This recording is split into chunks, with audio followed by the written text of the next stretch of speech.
On my 32nd birthday, my parents took me to an expensive dinner just to slide a legal document across the table.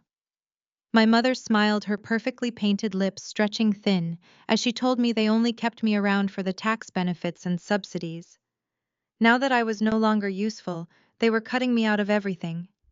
They offered me $5,000 to sign a severance of kinship form. I did not cry. I simply picked up the pen, signed my name, and pushed the check back. Then I took a sip of my wine and told them it was funny timing because I had found my biological family 5 months ago. I pointed out that they were sitting 3 tables behind us. When my mother turned around slowly, she dropped her crystal wine glass right onto her $1,000 silk dress. My name is Nicole and I am 32 years old. Growing up, I was always the family scapegoat, the one who had to earn every scrap of affection, while my younger sister received the world on a silver platter. I spent years trying to prove my worth until I realized the game was rigged from the start. Before I continue this story, let me know where you are watching from in the comments below.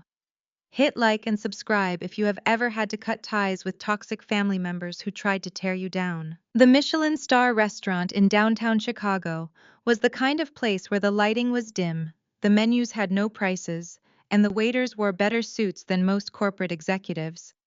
I had arrived early, hoping that for once my parents wanted to genuinely celebrate my birthday. Instead, Richard and Patricia sat across from me, with expressions of profound inconvenience. My younger sister Brittany sat next to them, adjusting her posture so the restaurant lighting would perfectly catch her new jewelry. Beside her sat her husband Deshawn, a charismatic African-American venture capitalist who always carried himself like he owned whatever room he walked into. Richard did not even wait for the appetizers to arrive before he reached into his tailored jacket. He pulled out a thick cream-colored envelope and slid it across the white tablecloth. It stopped right next to my water glass. "Happy birthday, Nicole," Richard said, his tone entirely devoid of warmth. "We need to handle some administrative house cleaning tonight." I opened the envelope. Inside was a cashier check for $5,000 and a heavily stapled legal document titled Severance of Kinship and Financial Liability. I stared at the bold print, trying to process the absolute absurdity of the moment. Patricia leaned forward, resting her elbows on the table. Her diamond bracelets clinked against the crystal glasses. "Do not look so dramatic, Nicole," she said, lowering her voice so the neighboring tables would not hear. "We are just making things official. The tax benefits for keeping you on our dependent trusts dried up years ago, and the state subsidies we got for adopting a child with your medical history stopped when you turned 18. Frankly, you have been nothing but a financial drain ever since." A financial drain. I worked as a forensic accountant specializing in mergers and acquisitions. I paid my own way through college, working nights at a diner while Patricia and Richard fully funded Brittany's luxury lifestyle. Brittany scoffed from across the table, flicking her wrist to check the time. "Could you just sign it and take the money, Nicole?" she complained, rolling her eyes. "Deshawn and I have tickets to a charity gala at 8, and we cannot be late. By the way, Deshawn just bought me this solid gold Rolex for our anniversary, so please do not ruin the mood with a crying session. It is embarrassing enough that you showed up to a place like this wearing a cheap off-the-rack blazer." Deshawn chuckled, taking a sip of his bourbon.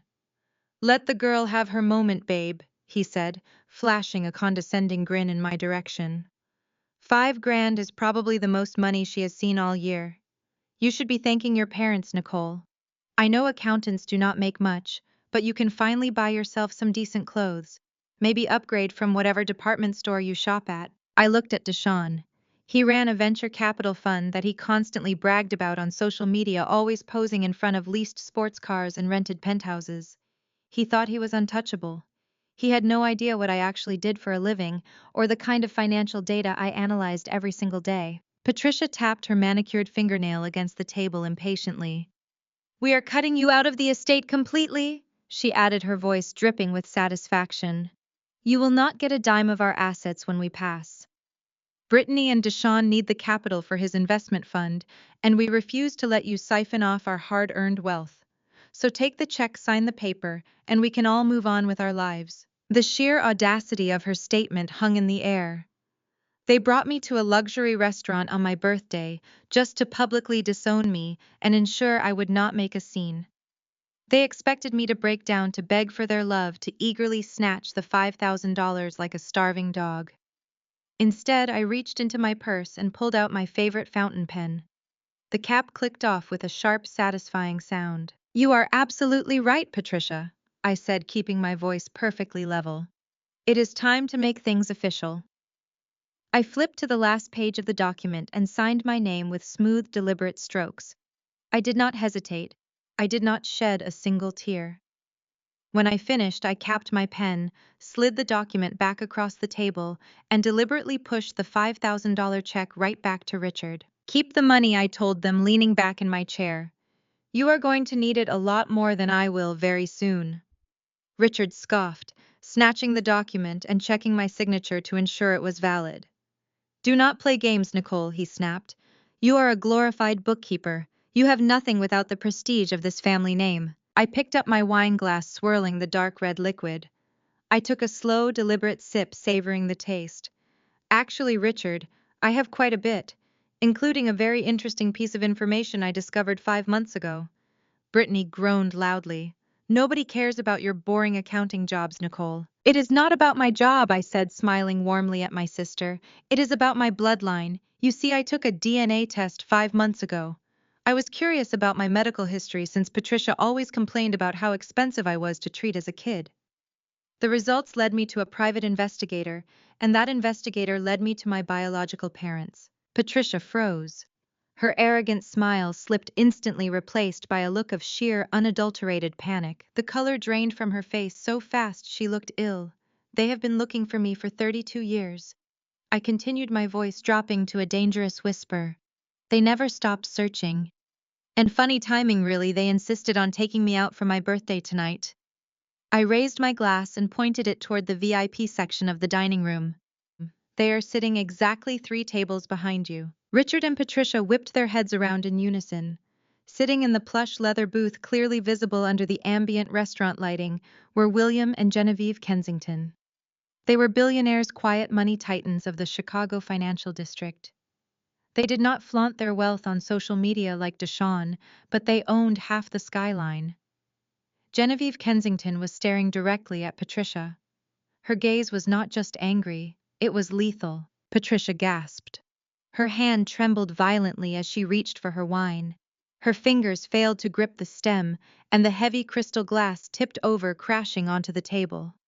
The dark red wine spilled everywhere, cascading right off the edge and splashing directly onto Patricia's $1,000 silk dress. She did not even notice the stain.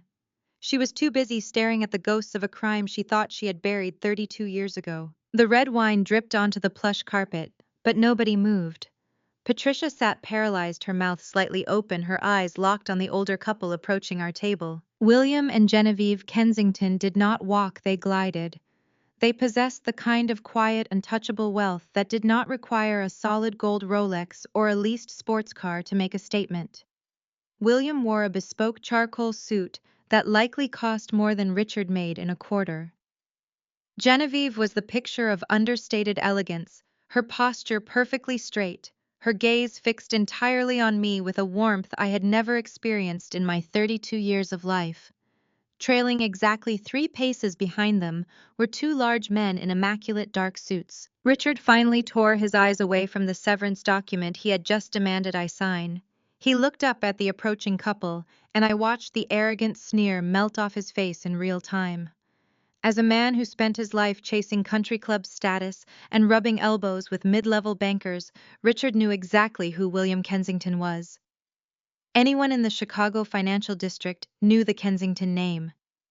They owned holding companies that owned the banks Richard begged for loans. Richard scrambled to his feet so fast his heavy wooden chair scraped loudly against the floor. The sound echoed in the quiet dining room, but Richard did not care. His entire demeanor shifted from a cruel, dismissive tyrant to a sycophantic salesman eager to close a deal. He hurriedly wiped his right hand on his linen napkin and extended it toward my biological father with an eager, desperate smile. "Mr. Kensington," Richard practically gasped, his voice trembling with false enthusiasm. "What an absolute honor. I am Richard. This is my wife, Patricia. We are Nicole's parents.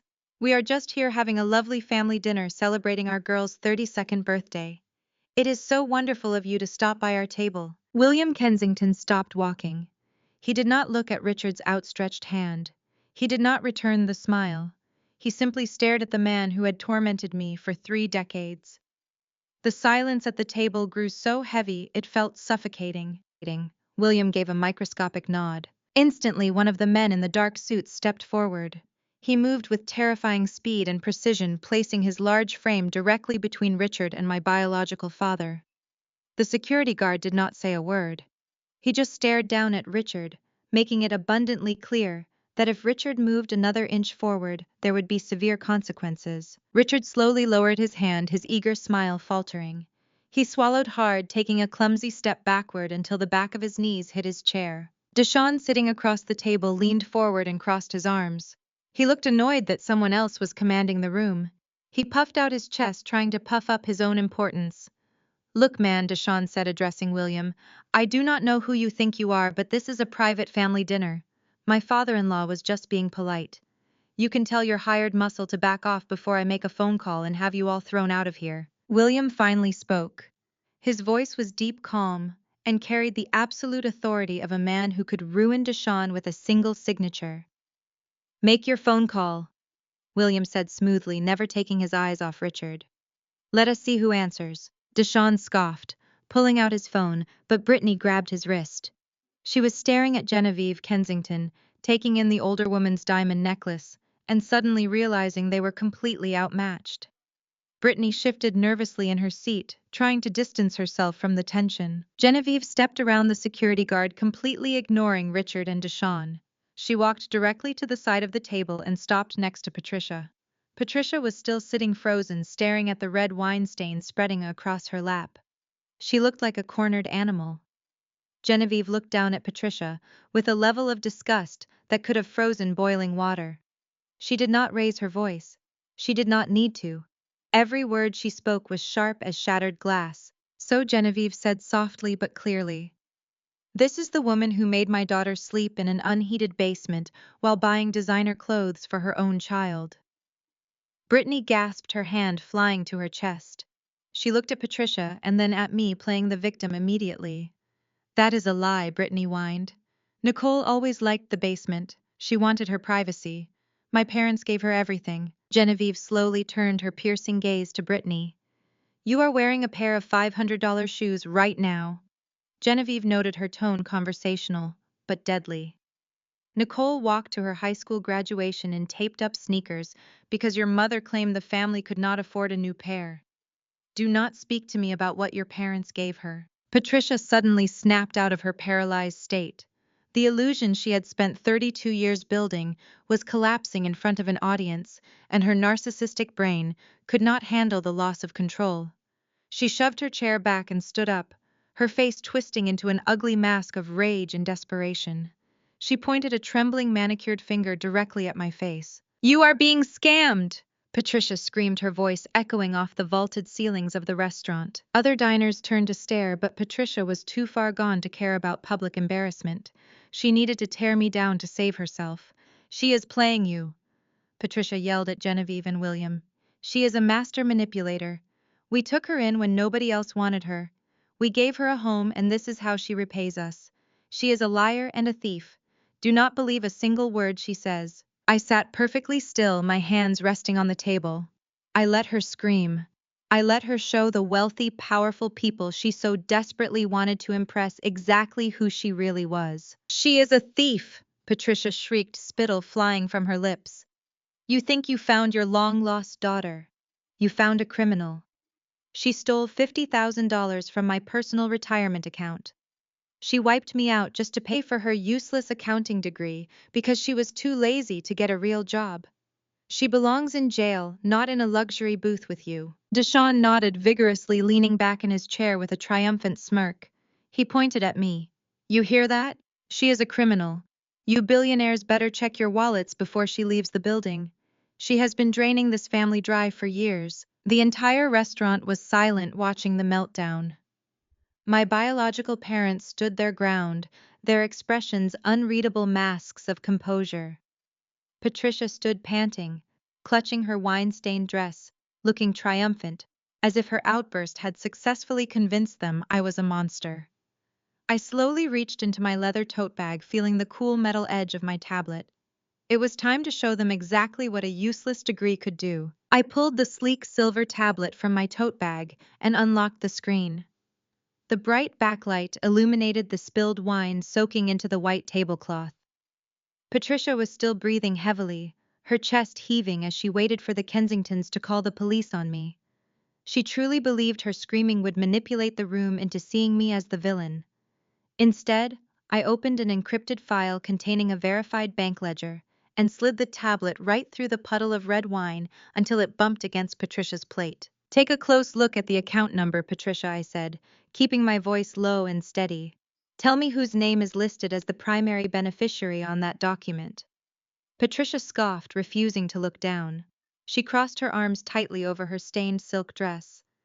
"I know what my own retirement accounts look like, you ungrateful wretch." "Then you should also know that a legitimate retirement account does not usually originate from a pediatric personal injury settlement," I replied. That made her freeze. The fiery rage in her eyes flickered into genuine terror. Richard swallowed hard, his gaze darting toward the glowing screen. Brittany, looking entirely confused, leaned over her mother's shoulder to read the document. I turned my attention to Genevieve and William, who were watching the exchange with calculated silence. Genevieve's eyes were fixed on Patricia with a terrifying calm. "When I was 12 years old, I was involved in a severe car accident." I explained, my gaze never leaving Patricia. "I spent 3 weeks in the hospital with a shattered collarbone and a fractured femur. The insurance payout from the driver at fault was substantial. It was placed into a restricted juvenile trust meant to cover my future medical care and my college tuition. But the primary custodians on that account were my adoptive parents." Patricia's hands gripped the edge of the table, her knuckles turning white. "We had a right to that money," she hissed through clenched teeth. "We fed you. We housed you. We paid for your physical therapy. We sacrificed everything for you. Actually, you claimed poverty to the hospital billing department and had my physical therapy written off as charity care." I corrected her, tapping the screen of the tablet to scroll down the page. "The money in that trust remained entirely untouched until Brittany turned 18. Then suddenly massive, undocumented withdrawals began." Brittany blinked heavily, looking from the screen to her mother. "Wait, what are you talking about?" "Look at line item 42, Brittany," I instructed. "August 14th of your freshman year, a $12,000 withdrawal categorized as an emergency medical expense. That exact same day, your Instagram showed you and 3 friends flying first class to a luxury resort in Cabo San Lucas." Or how about line item 68? $25,000 withdrawn for supposed college tuition, which is fascinating because you dropped out of community college after just 3 weeks. Yet magically you came home with a brand new diamond tennis bracelet and a customized Louis Vuitton luggage set. Brittany's face turned a violent shade of red. She looked at Patricia, her voice rising in pitch. "Mom, is she telling the truth? Did you use her accident money to buy my stuff? Do not listen to her." "Brittany." Patricia snapped, her voice shrill and desperate. "She is manipulating the numbers. She hacked my accounts to make us look bad. She is insane." "You cannot hack a certified bank ledger pulled directly through a federal subpoena," Patricia, I said, leaning forward. "I am a lead forensic auditor. Uncovering hidden assets and tracing stolen funds is exactly what I do for a living. You did not just steal $50,000. Over the course of 10 years, you and Richard drained a trust fund worth over $200,000. You used my broken bones to finance your country club memberships and Brittany's endless vacations. You called it your retirement account because you truly believed you were entitled to my pain." Richard slammed his fist on the table, causing the silverware to rattle loudly. "That is enough," he barked, his face flushed with anger. "You have no proof of where those funds went once they left the account. Money is fungible. You cannot tie a specific withdrawal to a specific purchase. You are making wild accusations to embarrass us." I smiled. It was the cold, calculating smile of someone who had spent 5 months meticulously building an inescapable trap. "You really should not use financial terms you do not fully understand, Richard," I said softly, "because I traced every single wire transfer. I matched the exact timestamps of the withdrawals to the deposits in your personal checking accounts. But the most interesting transaction did not go to you or Patricia. I swiped the screen on the tablet, bringing up a newly highlighted document. It went to your golden son-in-law, I said, locking eyes with Deshawn. Deshawn, who had been sitting back enjoying the chaos, suddenly dropped his arrogant smirk. His posture stiffened and he sat up straight. What the hell are you talking about, Nicole? 3 years ago, you and Brittany got engaged, I explained. You were desperately trying to project the image of a highly successful venture capitalist. But you were broke, Deshawn. Your credit was maxed out, and you needed a massive status symbol to convince your new investors you were legitimate.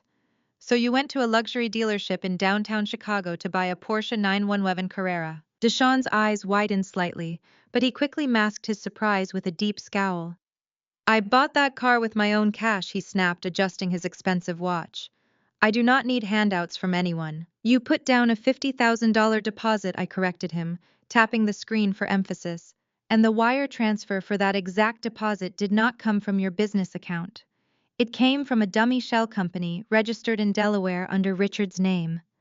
And Richard funded that shell company by making the final massive withdrawal from my medical settlement trust. You bought your beloved Porsche with the last remaining dollars of my stolen money. Brittany whipped her head to look at her husband, her mouth hanging open. Deshawn, tell me she is... Brittany demanded, her voice shrill and demanding.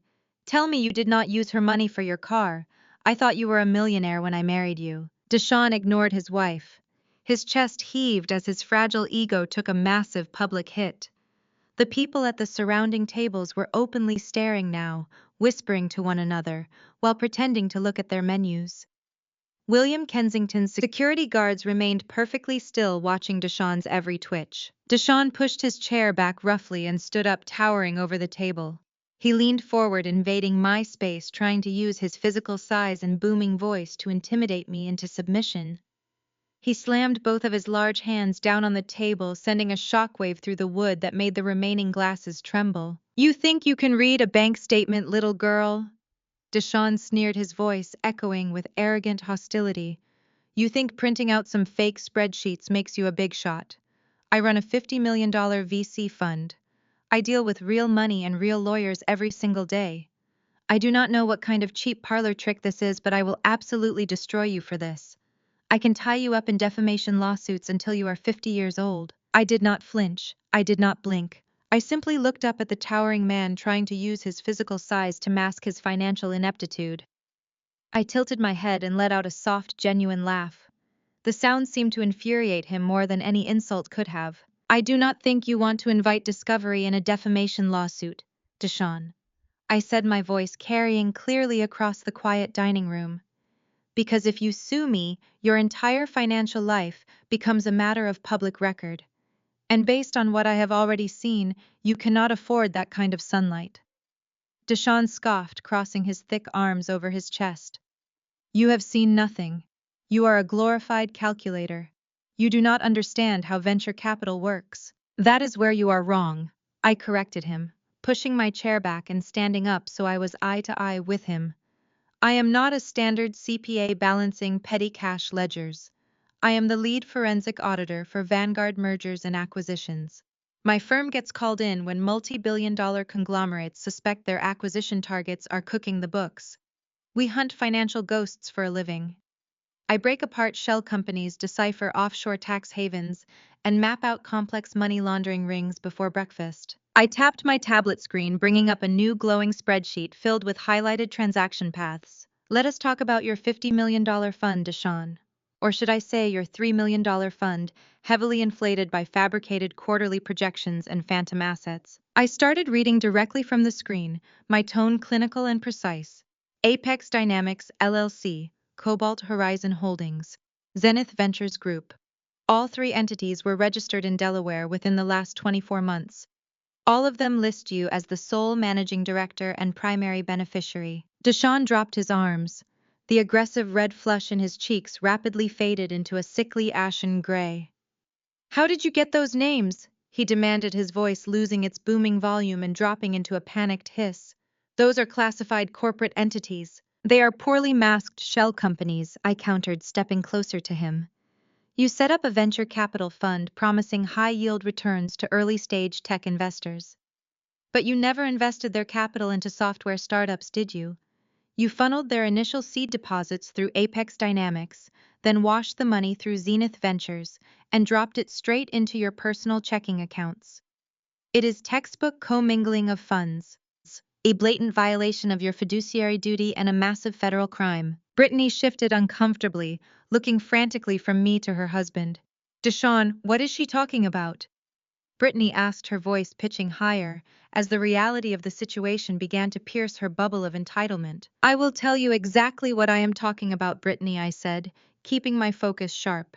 Your husband is running a glorified Ponzi scheme. That solid gold Rolex he gave you tonight for your anniversary. He paid for it using seed money wired by an elderly couple in Ohio who thought they were investing in a revolutionary medical technology startup. Your extravagant 2-week trip to the Maldives last month, funded directly from a Series B capital raise meant for a clean energy initiative in California. Every piece of designer clothing you are wearing right now, every luxury car Deshawn leases to look rich, it is all stolen money. Richard tried to intervene, stepping toward me with a raised hand. You are lying, Nicole. Deshawn is a highly respected financier. I have seen his portfolio documents myself. You saw exactly what he wanted you to see, Richard. I snapped, turning my glare on my adoptive father. You were so desperate for a wealthy son-in-law to fund your own failing country club lifestyle that you never bothered to do basic due diligence. You just saw the custom-tailored suits and the slick pitch deck, and you blindly handed over your remaining credit to back him up. You let him leverage your name to scam more investors. It is standard capital reallocation, Deshawn stammered, taking a step back as he wiped a bead of cold sweat from his forehead. It is perfectly legal in corporate finance. You have no idea how high-level asset management works. You cannot prove any of this malicious nonsense. I smiled coldly, closing my tablet and slipping it back into my leather tote bag. The satisfying click of the magnetic clasp echoed in the tense silence of the restaurant. I do not need to prove it in court, Deshawn. The federal government is already doing that for me.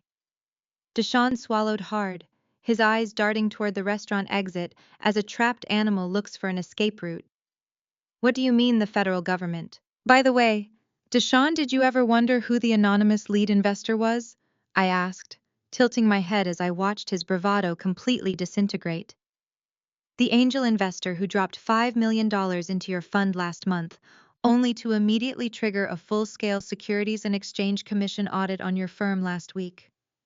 Before Deshawn could form a response, a rhythmic tapping echoed across the marble floor. William Kensington stepped out from behind his wall of private security, leaning slightly on a custom mahogany cane.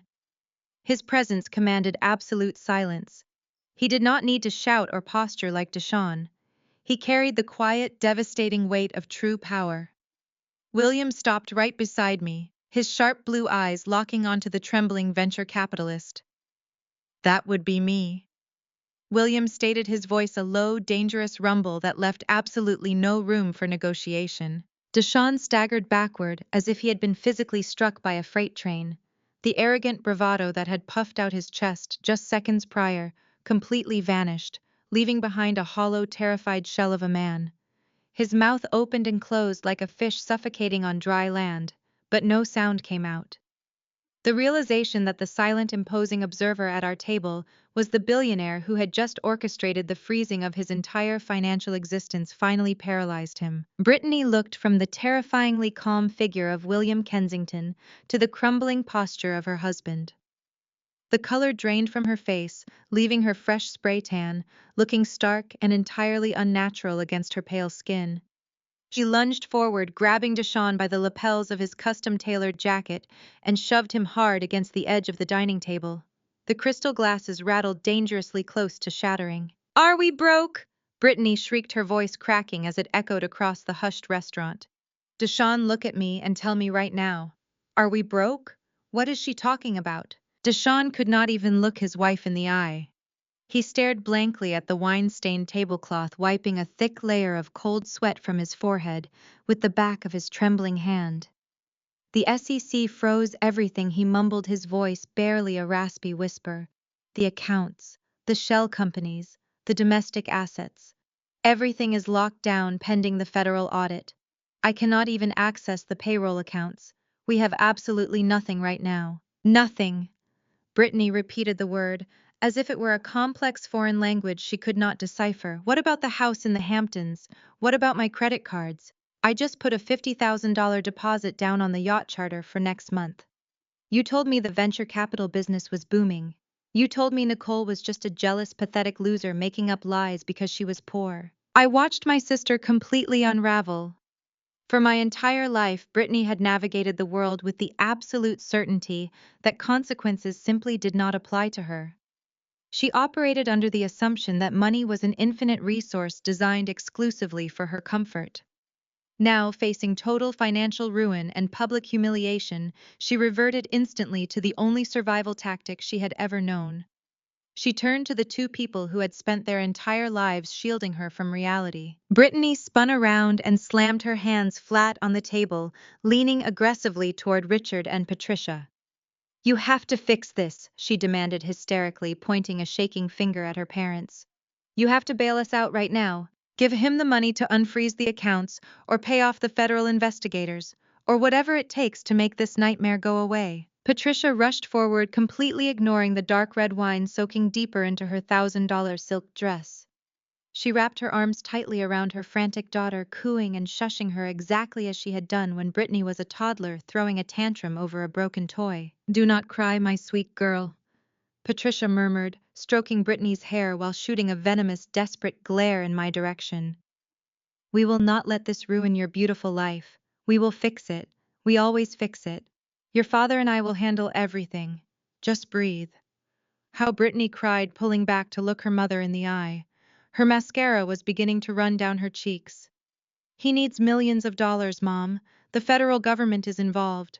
You heard what that horrible woman said." Richard stepped up beside his wife, placing a heavy, comforting hand on Brittany's shoulder. "We will leverage the primary estate," Richard stated firmly, his voice dripping with the kind of blind devotion I had spent my entire childhood begging to receive. "The house in the suburbs is completely paid off. It is worth at least $4 million in today's housing market. I will call the bank president first thing tomorrow morning and take out a maximum equity line of credit. We will wire the funds directly to Disowned's legal team. We will squash this ridiculous audit, buy off whoever we need to buy off, and get your life back to exactly where it belongs." The sheer predictability of their reaction was astounding. They did not question Disowned's highly illegal activities. They did not express a single ounce of anger that their golden son-in-law was running a fraudulent Ponzi scheme that could easily land him in a federal penitentiary for the next 20 years. They only cared about protecting Brittany's lavish lifestyle and preserving their fragile family image. It was the exact same toxic dynamic that had defined my entire existence in their home. When Brittany wrecked her first car, driving recklessly, Richard immediately paid off the other driver in cash to keep it out of the local papers, while Patricia blamed me for letting Brittany take the keys in the first place. When Brittany dropped out of 3 different expensive private colleges, Patricia quietly paid the massive tuition bills and told the country club neighbors Brittany was taking a prestigious sabbatical to discover her passions. Meanwhile, they demanded I start paying them rent the exact day I turned 18. They were literally willing to burn their own lives to the ground. They were willing to mortgage the roof over their heads and risk their own financial security just to shield their golden child from a devastating crisis of her own making. They were ready to bankrupt themselves for Brittany, mere minutes after trying to force me to sign away my rights for a measly $5,000 check. Patricia kissed Brittany's cheek, wiping away a stray tear. "Everything will be perfectly fine, darling," Patricia promised, her voice shaking with adrenaline. "We will not let jealous, vindictive people destroy what you and Deshawn have built. Your father will sign the mortgage papers tomorrow morning, and this will all be a distant memory." I let them have their touching family moment. I let them construct their imaginary safety net built on delusion and desperation. Then I reached back into my leather tote bag and pulled out a thick manila envelope. I tossed it onto the center of the table, right on top of the severance of kinship form they had tried to force me to sign earlier that evening. You cannot mortgage the estate, Richard, I said, my voice slicing effortlessly through Patricia's comforting whispers. Richard glared at me, his jaw tight with unadulterated fury. You have done enough damage tonight, Nicole. Keep your nose out of my property and my finances. I own that house free and clear, and I will do whatever I damn well please with it to protect my real family. I smiled coldly, tapping the thick manila envelope with my index finger. That is the problem, Richard. You do not own it anymore. Richard stared at the thick envelope as if it were a venomous snake. His face flushed a deep mottled crimson, and the veins in his neck bulged against his stiff white collar. He reached across the table and snatched the heavy parchment, tearing the flap open with trembling hands. He pulled out a crisp legal document bearing the official seal of the Cook County Recorder of Deeds. Printed in bold black ink across the top were the words, Notice of Default and Foreclosure Sale. What is this garbage? Richard spat. His eyes darted across the page, struggling to process the dense legal text. He looked up, his breathing shallow and rapid. This is a mistake. Our mortgage is handled. We have an arrangement with the bank. You had an arrangement with the bank, Nicole corrected, maintaining my perfectly level tone. An arrangement you completely ignored for the last 24 months. You stopped making your $40,000 monthly mortgage payments 2 years ago, Richard. You chose to keep paying your $200,000 annual country club dues. You chose to lease Patricia a new Range Rover every winter. You chose to maintain the illusion of generational wealth while defaulting on the very roof over your head. Patricia pressed a hand to her chest, gasping for air, as the reality of her impending homelessness crashed down on her. That is impossible, she whispered, her voice barely audible over the ambient hum of the luxury restaurant. The bank would have called us. They would have sent notices. They did send notices, Patricia, I replied, taking a slow, deliberate sip of my water. You just chose to throw them in the shredder along with your past due credit card bills. But banks do not wait forever. When a premium property goes into severe default, the bank looks to offload the toxic debt quickly to clear their books. They package it and sell it to private investment holding companies. I leaned forward, resting my arms on the table. 3 months ago, a private holding company called Vanguard Realty Trust purchased your defaulted mortgage directly from the bank at a steep discount. I registered Vanguard Realty Trust 5 years ago. I am the sole proprietor. The silence that followed was absolute. Even Disowned, who had been sweating profusely beside his panicked wife, stopped moving. His $50 million venture capital fund was frozen.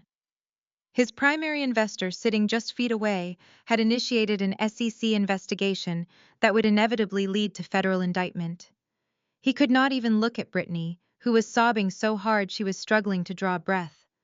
Her perfect world of private yachts and limitless credit cards had just evaporated. I own your debt, Richard, I stated clearly, ensuring every single syllable hit its mark. I own the mortgage. I hold the deed.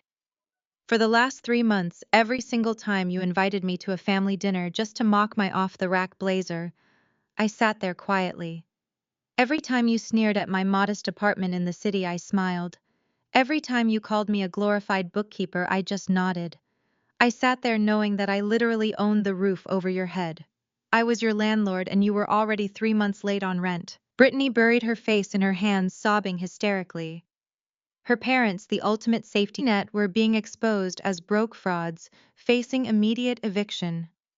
The generational wealth she had bragged about to her socialite friends was nothing but a house of cards built on stolen medical settlements and unpaid bank loans. You cannot do this to us! Patricia cried suddenly, reaching across the table, trying to grab my hand. Her diamond bracelets clinked loudly against the wood. Nicole, please. We are your family. We took you in. We gave you a beautiful life. You cannot throw us out on the street. Where will we go? What will people say? The sheer narcissism of her plea was staggering. I pulled my hand back out of her reach. You did not give me a beautiful life, Patricia. I reminded her, my voice cold and clinical. You gave me a basement room with no heating. You gave me hand-me-down clothes while buying Brittany designer wardrobes. You stole my medical settlement to buy sports cars. You brought me to a Michelin star restaurant on my birthday to offer me $5,000 to sign away my legal rights as your daughter because you thought I was a financial liability. You threw me away first. I am simply finalizing the paperwork. Genevieve Kensington, my biological mother, stepped slightly closer to me. Her presence was a comforting, solid anchor. She looked down at Patricia with an expression of profound pity mixed with absolute disdain. You made your choices, she said softly to Patricia. Now you get to live in the reality you constructed. Richard was hyperventilating.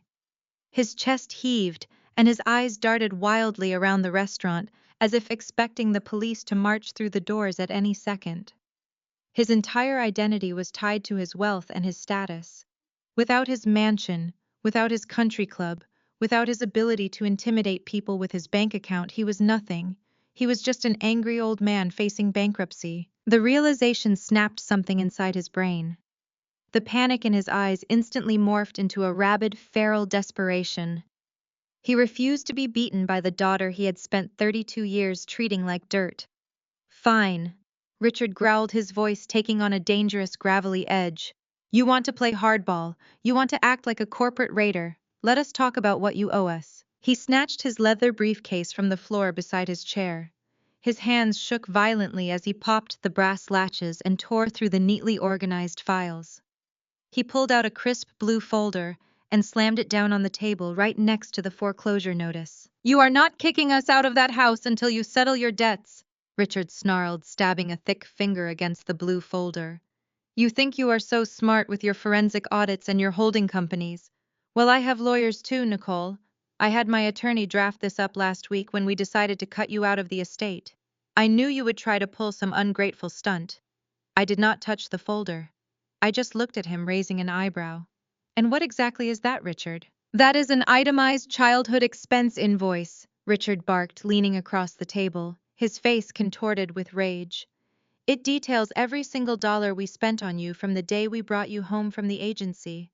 Food, clothing, electricity, the water you used to shower, the gas we burned driving you to public school. We even included the cost of the cheap braces we put on your teeth when you were 14. We calculated it all with a compound annual interest rate. Patricia stopped crying and sat up straighter, suddenly clinging to this absurd lifeline.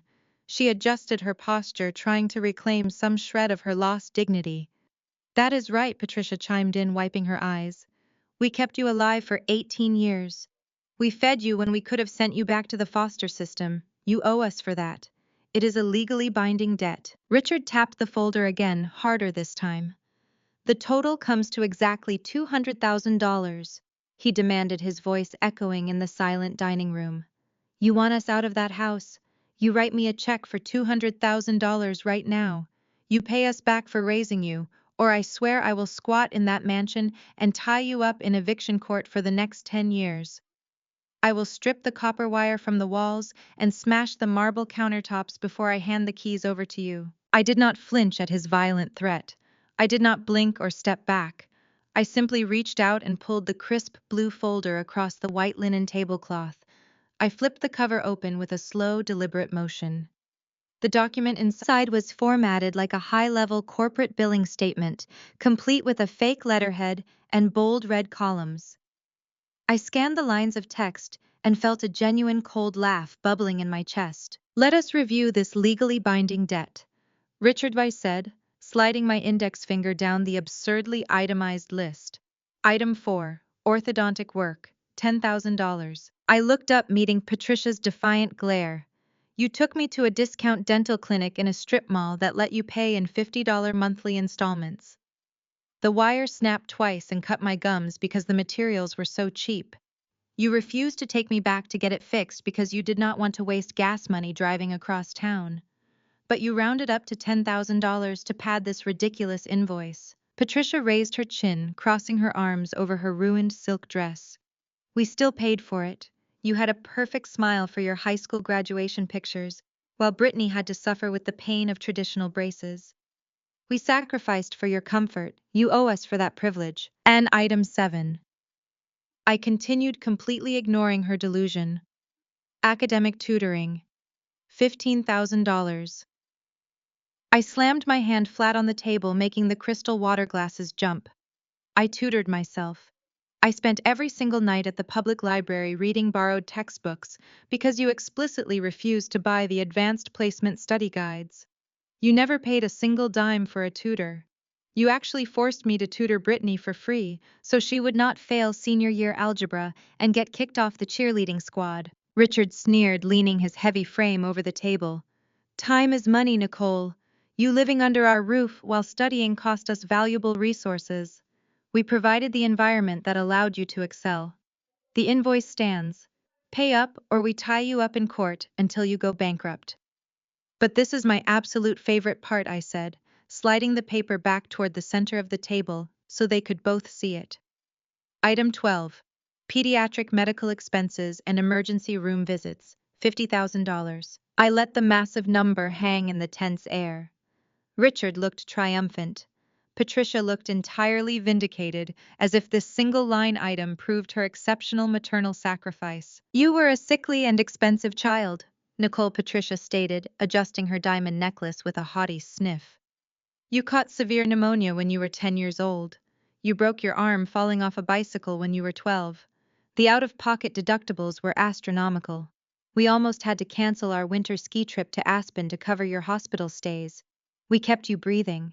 We paid for top-tier medical care.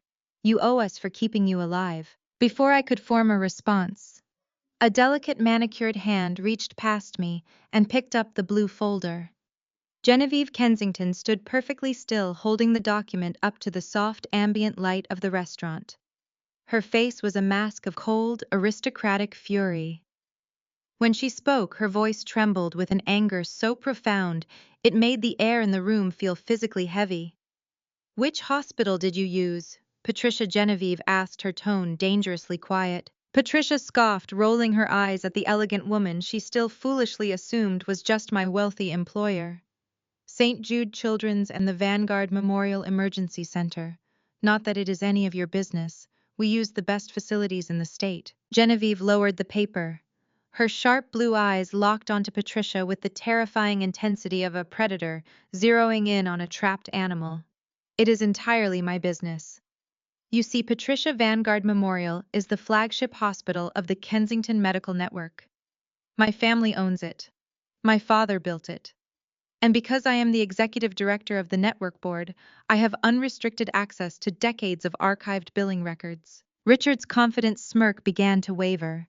He shifted his weight, shooting a nervous, terrified glance at William Kensington, who stood silently observing the execution, like a judge waiting to drop the gavel. Genevieve stepped closer to the table, forcing Patricia to lean back in her chair to avoid her intense proximity. When Nicole was hired by our firm, I authorized a full background check, including a highly classified review of her early medical history, to ensure she had no lingering complications from childhood neglect. I saw the billing records from Vanguard Memorial. I saw the exact invoices for her pneumonia treatment and her broken arm. Then you know how much we paid, Richard blustered, desperately trying to regain the upper hand. You know we covered the $50,000. I know you never paid a single dime, Genevieve corrected, her voice echoing sharply across the dining room like a crack of thunder. I know that you, Richard, filed a financial hardship application with the hospital billing department. You submitted falsified tax returns claiming extreme poverty. You stated you could not afford the standard deductibles because you were struggling to feed your family. You had every single one of Nicole's medical bills completely written off by the Kensington Charity Foundation, a foundation specifically designed to help destitute families and homeless children. The absolute silence in the luxury restaurant was deafening. Brittany stopped crying and stared at her parents in unadulterated horror. Deshawn looked like he was going to be physically sick. You used a charity meant for impoverished children to pay for my daughter's health care while you leased luxury cars and bought ski chalets in Aspen, Genevieve stated, stepping even closer.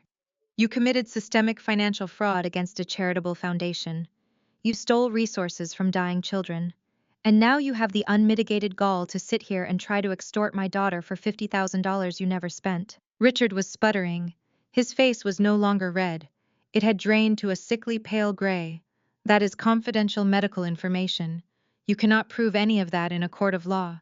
It is hearsay. William Kensington tapped his custom mahogany cane against the marble floor.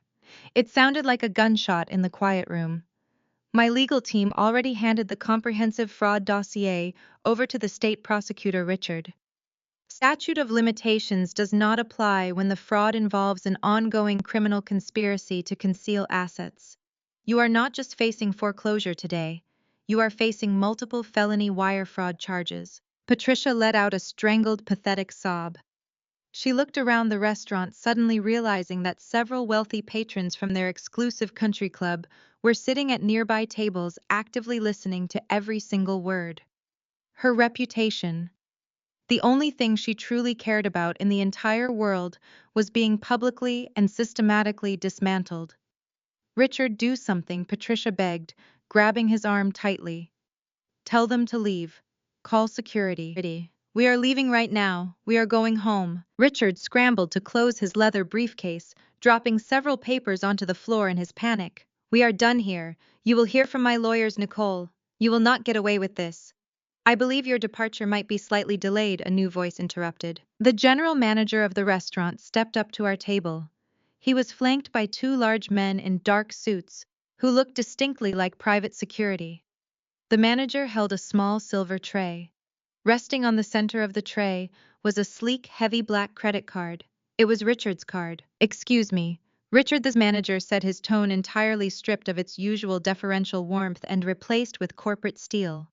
"The black card you used to open the tab for this evening's event. It just declined." Repeatedly, Richard stared at the small silver tray, as if the black plastic rectangle sitting on it had suddenly caught fire. He blinked rapidly, his mouth opening and closing in stunned silence. The hushed whispers of the surrounding tables grew noticeably louder. The elite patrons of the restaurant, the local politicians, the real estate developers, and the country club socialites were no longer pretending to ignore us. They had completely abandoned their expensive meals and were actively leaning out of their plush leather booths, practically salivating over the spectacle of a prominent local family completely imploding over dessert. "That is impossible," Richard stammered, his face flushing a dangerous shade of magenta. "Run it again. Your machine must be broken. I have a limitless balance on that account.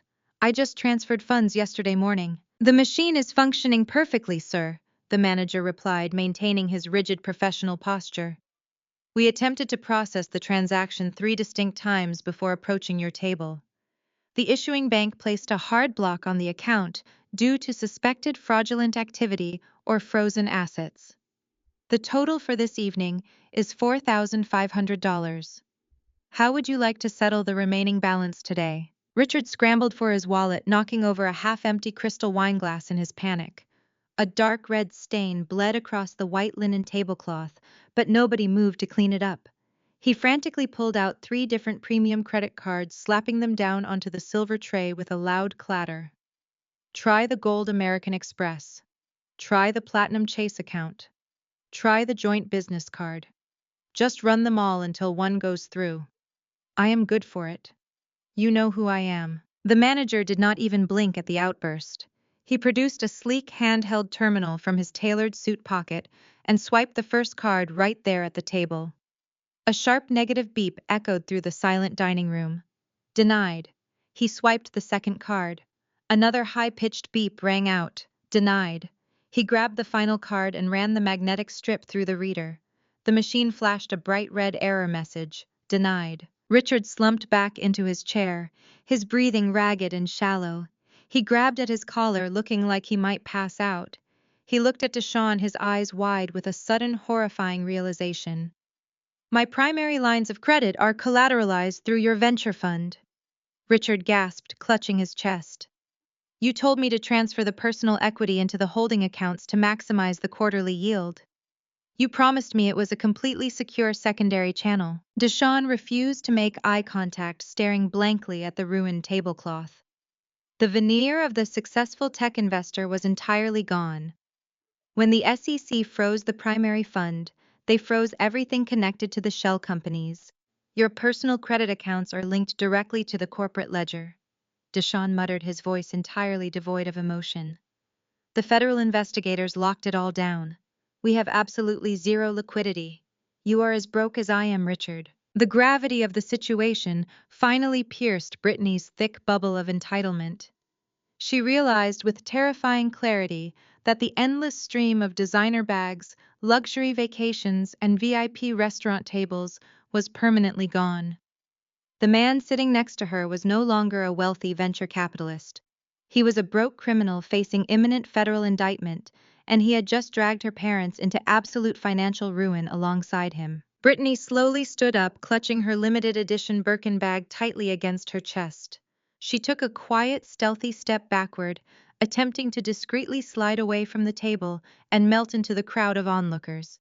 She was ready to completely abandon her husband of 5 years, the exact second the money evaporated, leaving him to face the federal investigators and the massive restaurant bill all by himself. Her loyalty had a strict financial quota, and Deshawn's account was officially overdrawn. She did not care about the vows she took, she only cared about the lifestyle he provided. Before she could take another step, Deshawn's large hand shot out. He wrapped his thick fingers aggressively around her wrist, halting her escape. "Where do you think you are going, Brittany?" he demanded, his voice dropping into a harsh, guttural whisper. "Let go of me," Brittany hissed, pulling against his grip. Her spray-tanned face contorted with panic and disgust. "I am not going down for your stupid illegal schemes. I did not sign up to be poor, Deshawn. I am calling a private car, and I am going to a hotel. I want a divorce." "You are not going anywhere," Deshawn growled, yanking her arm hard enough to force her back down into her chair. "You spent the stolen money just as fast as I did. You wore the blood diamonds, you flew on the private jets, you gladly signed the joint tax returns without ever asking where the millions came from. You are in this mess right beside me, and you are going to sit here and face the music." Patricia buried her face in her manicured hands, sobbing uncontrollably. The illusion of her perfect wealthy family was completely shattered. She was sitting in one of the most exclusive restaurants in the city, surrounded by her wealthy peers, unable to pay a dinner bill, while her fraudulent son-in-law forcibly restrained her spoiled daughter. They had fallen from the top of the social ladder straight into the gutter in less than an hour. I watched them unravel with an absolute clinical detachment. They had spent my entire life trying to make me feel small, insignificant, and burdensome. They had presented me with a fake invoice for my childhood, trying to extort me for the basic necessities they were legally obligated to provide. Now they were drowning in a sea of their own toxic creation, and I did not feel a single ounce of pity for them. Genevieve Kensington watched the exchange with a serene expression of pride. She did not need to intervene. She knew I had absolute control over the narrative now. I calmly reached into my leather tote bag and pulled out my wallet. I retrieved a sleek, heavy metallic card that caught the soft ambient light of the restaurant. I reached across the table and tossed it onto the manager's silver tray, right next to Richard's pile of useless plastic. "I will cover it," I said, addressing the manager while keeping my eyes locked on my adoptive father. "Consider it a parting gift from the daughter you tried to erase." Richard stared at the metallic card and let out a bitter, condescending sneer, despite his total public humiliation. His ego simply refused to die. "You think you can afford a $4,500 dinner bill, Nicole?" he mocked, spitting the words like venom. "Your little accounting job actually gave you a credit limit that high. They must hand those out to anyone." I smiled, letting the cold reality of my new life wash over him. "It is not an employee card, Richard," I replied softly. "It is a Kensington Family Trust card." The name Kensington hung in the heavy air of the dining room like a physical weight. Richard stared at the metallic card and then slowly raised his eyes to William and Genevieve. For a man who obsessed over wealth and social hierarchies, the realization was catastrophic. He knew exactly who the Kensingtons were.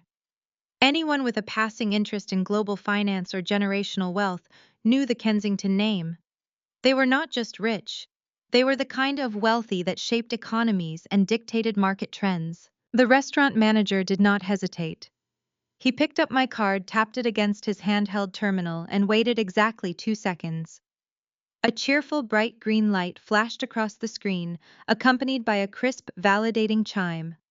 The transaction for $4,500 was instantly approved, without a single fraction of a second of processing delay. The manager placed the receipt on the silver tray, offered a deep, respectful bow toward William, and quietly backed away from the table, leaving Richard completely paralyzed by his own inadequacy. Patricia watched the entire exchange with wide, panicked eyes. The sudden, undeniable proof of my backing shattered the last remaining fragments of her superiority complex. She looked at Genevieve, taking in the flawless tailoring of her understated dress, the quiet confidence in her posture, and the unmistakable familial resemblance between the two of us. The power dynamic had shifted so violently that Patricia could no longer rely on her usual tactics of subtle condescension and passive-aggressive insults. She was drowning in front of her country club peers, and she instinctively resorted to the only defense mechanism she had ever truly mastered: total theatrical victimhood. Patricia kicked her chair back, causing it to scrape loudly against the marble floor. She stood up, her chest heaving as she pointed a violently trembling finger directly at Genevieve and William. She did not just speak. She projected her voice, ensuring every single patron, waiter, and security guard in the restaurant was forced to listen. "Do not look at them like they are royalty," Patricia screamed, her voice echoing off the vaulted ceilings. She pressed her other hand against her chest, taking on the posture of a wounded martyr.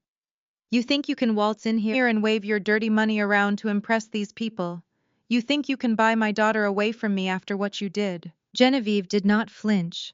She simply tilted her head, observing Patricia with the detached fascination of a scientist examining a particularly volatile insect. "Listen to me," Patricia cried out, turning her body to address the surrounding tables.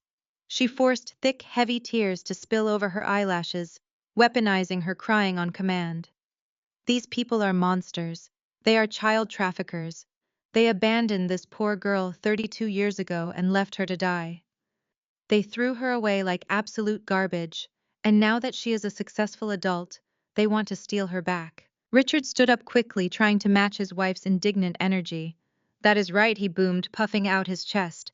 "We are the victims here. We gave that girl everything." "I rescued her," Patricia wailed, letting a sob tear through her throat. "I am a saint for taking her in. Do you all want to know the truth? Do you want to know where she came from? I found her in a freezing dumpster behind a discount grocery store in the middle of winter. She was wrapped in dirty newspapers and shivering to death because these horrible people abandoned her. I pulled her out of the trash. I held her against my own body to keep her warm. I brought her into my beautiful home, and I raised her as my own flesh and blood. I am her real mother. I saved her life." The restaurant erupted in shocked gasps and frantic whispering. Diners at the adjacent tables were openly staring, their mouths hanging open as Patricia delivered her tragic, heroic monologue.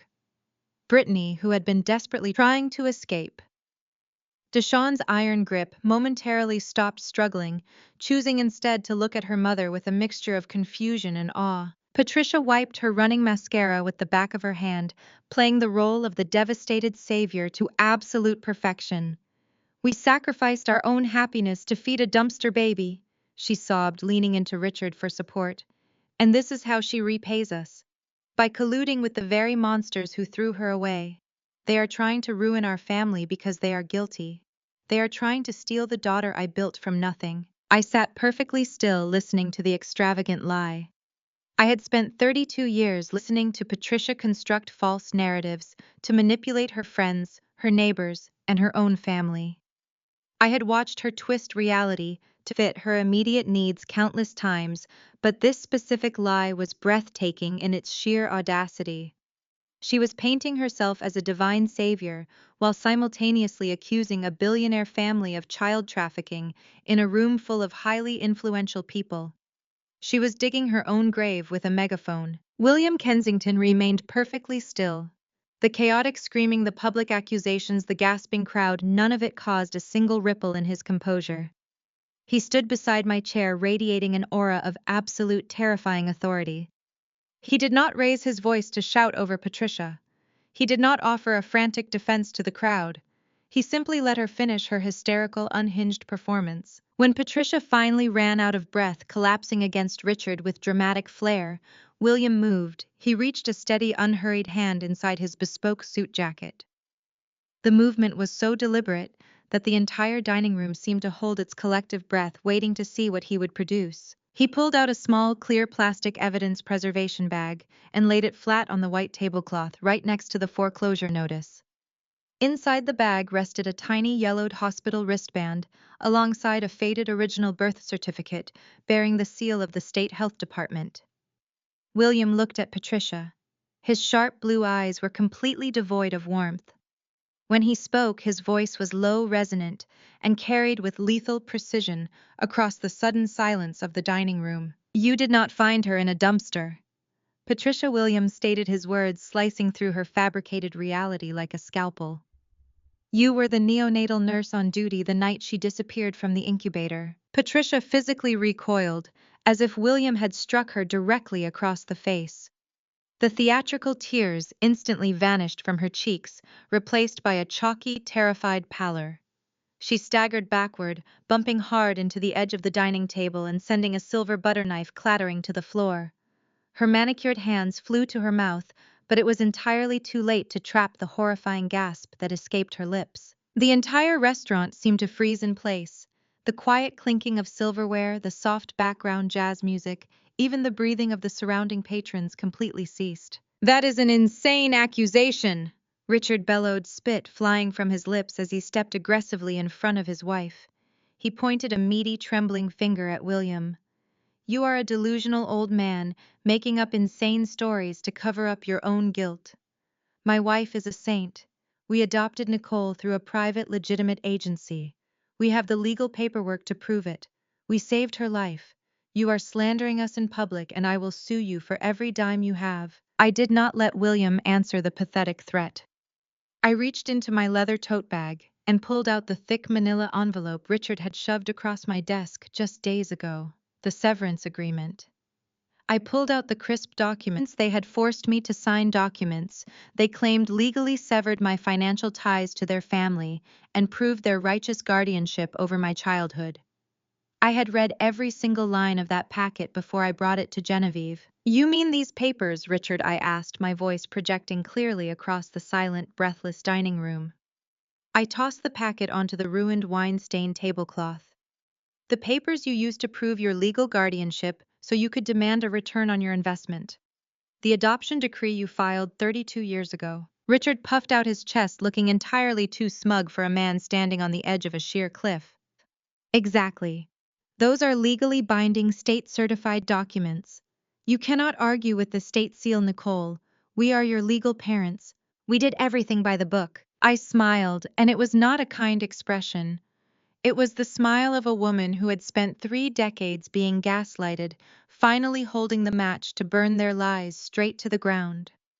I flipped to the final page of the adoption decree and tapped my index finger on the faded blue ink signature at the bottom of the page. "Let us look very closely at this state certification," Richard there said, keeping my eyes locked on his sweating face. This document was notarized and certified by a man named Arthur Vance, a private family attorney who specialized in expedited adoptions. "You relied on this single signature to legitimize your entire claim over my life." Richard crossed his arms, trying to look imposing, but his right eye began to twitch violently. Arthur Vance was a highly respected attorney in this city. He handled the paperwork flawlessly. "There is nothing wrong with those documents." Genevieve stepped forward, her heels clicking sharply on the polished marble. "Arthur Vance is a convicted felon, Richard." She spoke the words with chilling, absolute clarity. "My investigators dug into his background the exact moment Nicole brought us these absurd extortion papers. Arthur Vance was disbarred and sent to federal prison 10 years ago for orchestrating a massive underground adoption ring. He forged birth certificates, fabricated maternal relinquishment forms, and created ghost identities for stolen children." Patricia let out a high-pitched whining sound like a deflating balloon. She grabbed the edge of the table, her knuckles turning completely white as her legs threatened to give out. "You did not adopt me," I said, my voice dropping to a hard, steady cadence that cut through the heavy air. "You stole me." "That is a lie," Patricia shrieked, her voice cracking with pure, unadulterated panic. "I found you. I saved you from that dumpster." "You were a neonatal nurse assigned to the Kensington Medical Center VIP ward 32 years ago," William stated, stepping up to stand right beside me. He did not yell. He did not have to. His quiet authority commanded the absolute attention of the room. "My wife had just given birth to our first daughter. She was placed in a specialized incubator for minor respiratory observation. You were the night nurse assigned to monitor her vitals, Patricia. Patricia shook her head wildly, backing away until she hit a decorative marble pillar. No, no, that is not true. You are lying. We have the archived hospital employment records. William continued, relentless and precise. We have the shift logs. You walked into that ward, Patricia, and you walked out the back service elevator with my newborn daughter hidden in a medical supply bag. You stole her because you knew exactly who we were. You knew the Kensington wealth and you wanted a massive piece of it. You planned to hold her for ransom. Genevieve added, her voice dripping with absolute disgust. You wanted millions of dollars, but you are a coward, Patricia. Before you could even figure out how to send the ransom note, my husband mobilized the local police force and the FBI. The hospital was swarmed by federal agents within hours. They locked down the entire city. They set up checkpoints at every highway. They launched the largest missing child manhunt in state history. Richard was hyperventilating now, clutching his chest as he stared at his wife in sheer horror. He had been fully complicit in the cover-up, but the massive scale of the original crime was finally catching up to him in a room full of powerful witnesses. You panicked, I said, piecing the final devastating truth together for the entire restaurant to hear. The FBI was everywhere. You knew you could not ask for the ransom without getting caught. You knew if you dumped me somewhere, you would eventually be traced back through the hospital staff logs. So you hid me. You brought me to Richard, and you two paid Arthur Vance to forge an underground adoption. You created a fake backstory about a teenage mother abandoning me in a dumpster to explain my sudden appearance in your home to your neighbors. You kept me not out of love, I stated, stepping closer to the woman who had tormented me my entire life. You kept me because I was the living evidence of your federal crime. You hid me in plain sight. You spent 32 years treating me like an absolute burden, resenting me because I was a constant reminder of your cowardice and your miserable failure to get rich quick. You hated me because I was the lottery ticket you could never cash in. The silence in the restaurant was absolute. The wealthy patrons, the waiters, the security guards, everyone was staring at Patricia and Richard with naked, unfiltered revulsion. They were no longer just aggressive social climbers or terrible parents. They were child kidnappers. They were monsters who had stolen a baby for money and then maliciously punished that baby for their own botched crime. Patricia slid down the marble pillars, sinking to her knees on the floor. She wrapped her arms around herself, rocking back and forth. I was scared, she mumbled, her voice completely broken, staring blankly at the carpet. The police were everywhere. I did not mean to keep her. I just wanted a better life. I just wanted what you people had. Brittany had been standing frozen near the table, her designer bag clutched tightly to her chest, her mouth hanging wide open. The reality of what her mother had just confessed crashed over her violently. The prestige, the country club memberships, the wealthy facade she had built her entire identity around was funded by fraudsters and orchestrated by kidnappers. Her parents were not high society elites facing a temporary cash flow problem. They were felons who had stolen another woman's baby. Do not touch me! Brittany shrieked violently, shoving Patricia's hand away as her mother blindly reached up for comfort. Patricia tumbled hard onto the carpet, letting out a pathetic wail. Brittany stared at her parents with absolute revulsion. You kidnapped her! Her voice echoed sharply, her perfectly contoured face twisted in pure disgust. You stole a baby. You dragged me into a family of literal criminals. My entire life is built on a kidnapping cover-up. She spun around, grabbing Deshawn by the sleeve of his expensive suit. He was already looking at the exits, calculating how quickly he could distance himself from this radioactive disaster before the police arrived. We are leaving. Brittany demanded, yanking Deshawn toward the front doors. Now! We are leaving right now. Do not ever speak to me again, you psycho. Patricia sobbed, reaching out toward her fleeing golden child. Brittany.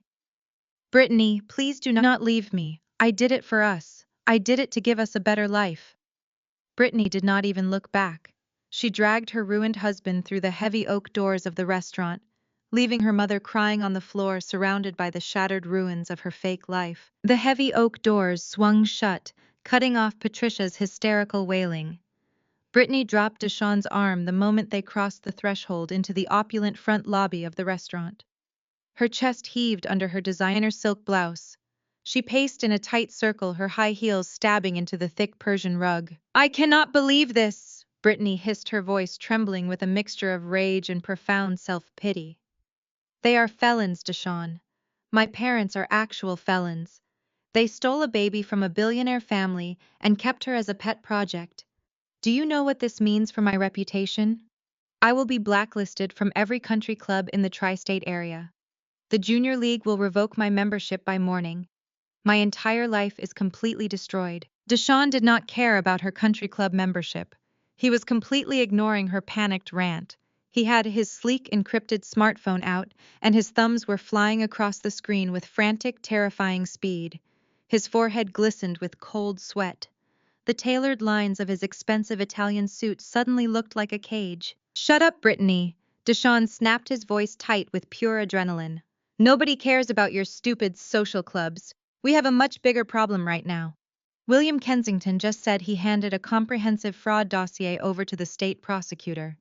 That means they have eyes on the shell companies. The SEC freeze on my primary venture fund was just the beginning.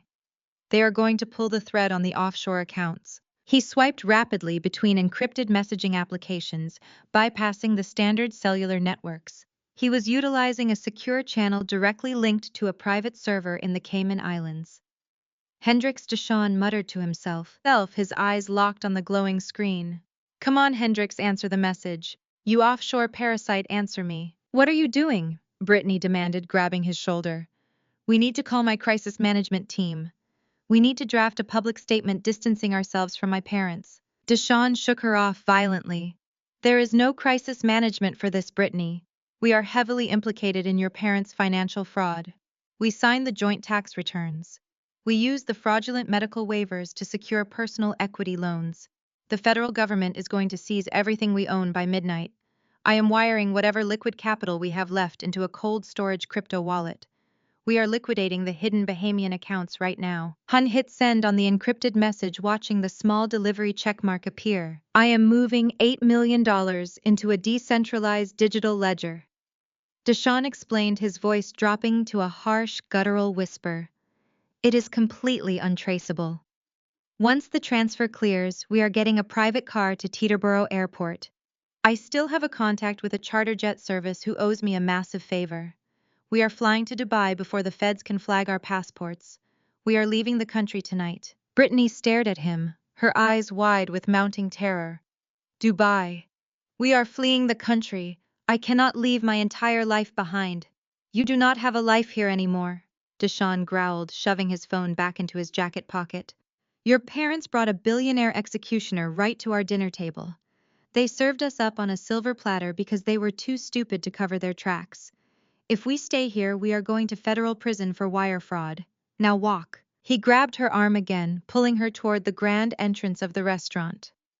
The foyer was lined with expensive artwork and imported marble statues.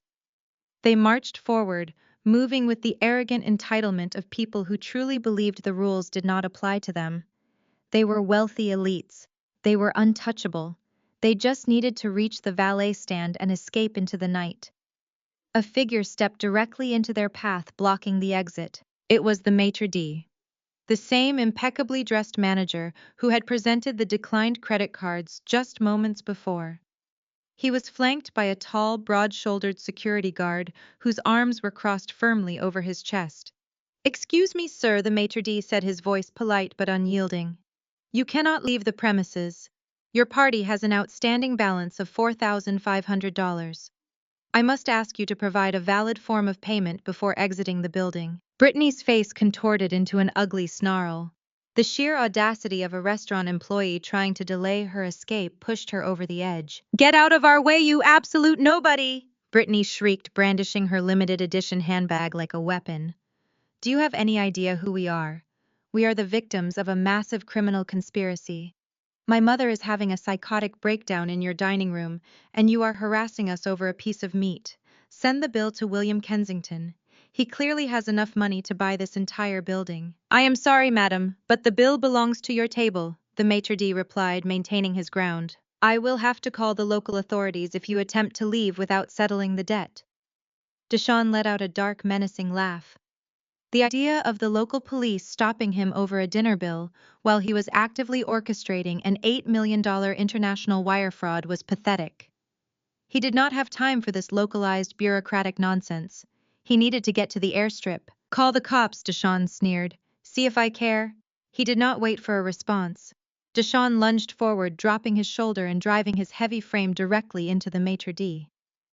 The sudden violent impact sent the smaller man crashing backward into a decorative brass stanchion. The security guard yelled out, lunging to grab Deshawn's collar, but Deshawn swatted his arm away with a brutal backhand strike. Run, Deshawn barked at Brittany. They shoved past the staggered employees, bursting toward the final set of automatic sliding glass doors. Freedom was just inches away. The cool night air, the waiting valet, the escape route to the private jet. They just needed to step outside. The heavy glass doors slid open with a soft, mechanical hum. A harsh blast of freezing night air hit them instantly, but the valet stand was completely empty. The luxury cars were nowhere to be seen. Instead, the entire circular driveway was illuminated by a blinding, chaotic storm of flashing red and blue strobe lights. 3 massive black armored SUVs were parked diagonally across the entrance, entirely blocking the escape route. Brittany shielded her eyes against the blinding glare, letting out a sharp, terrified gasp. Deshawn froze, his heavy combat boots rooted to the concrete. The doors of the lead SUV swung open. 3 figures stepped out into the harsh, pulsing light. They were not local police responding to a dine and dash. They wore dark tactical windbreakers with bright yellow block letters printed across their chests. FBI. The lead agent, a tall, imposing man with a silver badge hanging from a chain around his neck, stepped directly up to the entrance. He did not draw a weapon, but his posture radiated absolute, inescapable authority. He looked at the terrified tech investor and delivered the final devastating blow. Deshawn, the federal agent, stated, his voice ringing out clearly over the idling engines of the tactical vehicles. You are under arrest for wire fraud, embezzlement, and fleeing federal jurisdiction. The heavy steel of the handcuffs clicked with a sharp mechanical finality that echoed over the roaring engine of the armored SUV. Deshawn stood completely paralyzed in the entryway. The arrogant tech investor who had just assaulted a restaurant manager was instantly reduced to a hollow, terrified shell. 2 federal agents flanked him immediately, grabbing his tailored lapels and forcing his arms behind his back. The cold night air whipped through the open sliding doors, carrying the harsh red and blue strobe lights directly into the opulent foyer. Brittany scrambled backward until her spine hit the reinforced glass wall of the lobby. The realization that federal agents were physically binding her husband shattered her carefully constructed reality. The offshore accounts, the private jet to Dubai, the millions in stolen funds, it was all entirely gone. She looked at the federal agents, and then looked at the man she had sworn to love and cherish. Her survival instincts, forged by a lifetime of Patricia's narcissistic teachings, kicked in with absolute ruthless precision. She threw her hands into the air, her diamond rings flashing in the emergency lights. I did not know. Brittany shrieked, her voice piercing through the chaotic noise of the raid. She pointed a manicured finger directly at Deshawn's chest, instantly transforming herself into a helpless martyr. He lied to me. He forced me to sign those LLC papers. I do not know anything about shell companies or offshore accounts. He controls all the finances. He is a monster. I am a victim of financial abuse. Deshawn stopped struggling against the agents. He turned his head slowly, staring at his wife with a look of pure, unadulterated disgust. The golden couple, the envy of their exclusive country club, was publicly evaporating into dust. He saw exactly what she was doing. She was offering him up to the federal government on a silver platter to save her own skin. A victim. Deshawn spat, his voice dripping with venom. You are a parasite, Brittany. You knew exactly where every single dollar came from. He turned his attention directly to the lead FBI agent, ignoring his Miranda rights, to ensure he took his treacherous wife down with him. She forged the wire transfers, Deshawn shouted, making sure his confession was loud and clear. Check the routing numbers on the Bahamian accounts. She personally falsified the digital signatures to funnel $3 million straight into her private shopping ledger. She set up the fake consulting firm to launder the embezzled venture capital. She bought a yacht club membership with stolen pension funds last month. She is not a victim. She was the chief financial officer of the entire operation. Brittany's face drained of all color. "You are a liar," she screamed, stepping forward with her fists clenched. "Do not listen to him. He is just trying to drag me down because he got caught. I thought he was a legitimate investor. I thought we were rich. You signed the incorporation documents for the Cayman Shell companies in your own handwriting." Deshawn countered a bitter, triumphant smirk spreading across his face, despite the handcuffs biting into his wrists. "I kept copies of everything, Brittany. Every single forged document you ever signed. I uploaded the entire dossier to a secure cloud server this morning. If I am going to federal prison, you are going to be sitting in the cell right next to me." The federal agents remained entirely unfazed by the spectacular domestic implosion happening in the restaurant foyer. They dealt with high-level white-collar criminals every single day. They knew there was absolutely no honor among thieves. One of the agents gripped Deshawn by the shoulder and marched him out into the freezing wind, shoving him toward the back of the waiting armored vehicle. Brittany watched him go, her chest heaving with panicked, ragged breaths. She turned to the lead agent, desperately trying to summon the same fake tears her mother had just utilized in the dining room. "I swear to you," she pleaded, pressing a hand against her chest. "I was manipulated. I am innocent." The lead agent did not offer a single ounce of sympathy. He pulled a small notepad from his pocket and flipped it open. "Brittany Hayes," he stated, reading her maiden name with deliberate coldness. "You are officially considered a material witness and a primary person of interest in a multi-million-dollar federal racketeering investigation. We have secured warrants to search your residence, your vehicles, and your personal electronic devices. Do not attempt to leave the state. We have frozen your passport. We will be in contact with your legal counsel by morning." He snapped the notepad shut and stepped past her, leaving Brittany trembling alone in the entryway, surrounded by the shattered ruins of her fake billionaire lifestyle. The lead agent adjusted the collar of his tactical windbreaker and turned his attention away from the foyer. He placed his hand firmly on the handle of the heavy oak door leading into the main dining room and pushed it open. The restaurant was dead silent. Every patron, every waiter, and every manager was frozen in place, processing the sheer magnitude of the chaos that had just unfolded. Patricia was still kneeling on the marble floor near our table, her face buried in her hands. Richard stood over her, his face pale gray, his corporate bravado entirely stripped away. They had just watched their daughter's husband get hauled away in handcuffs through the glass partitions.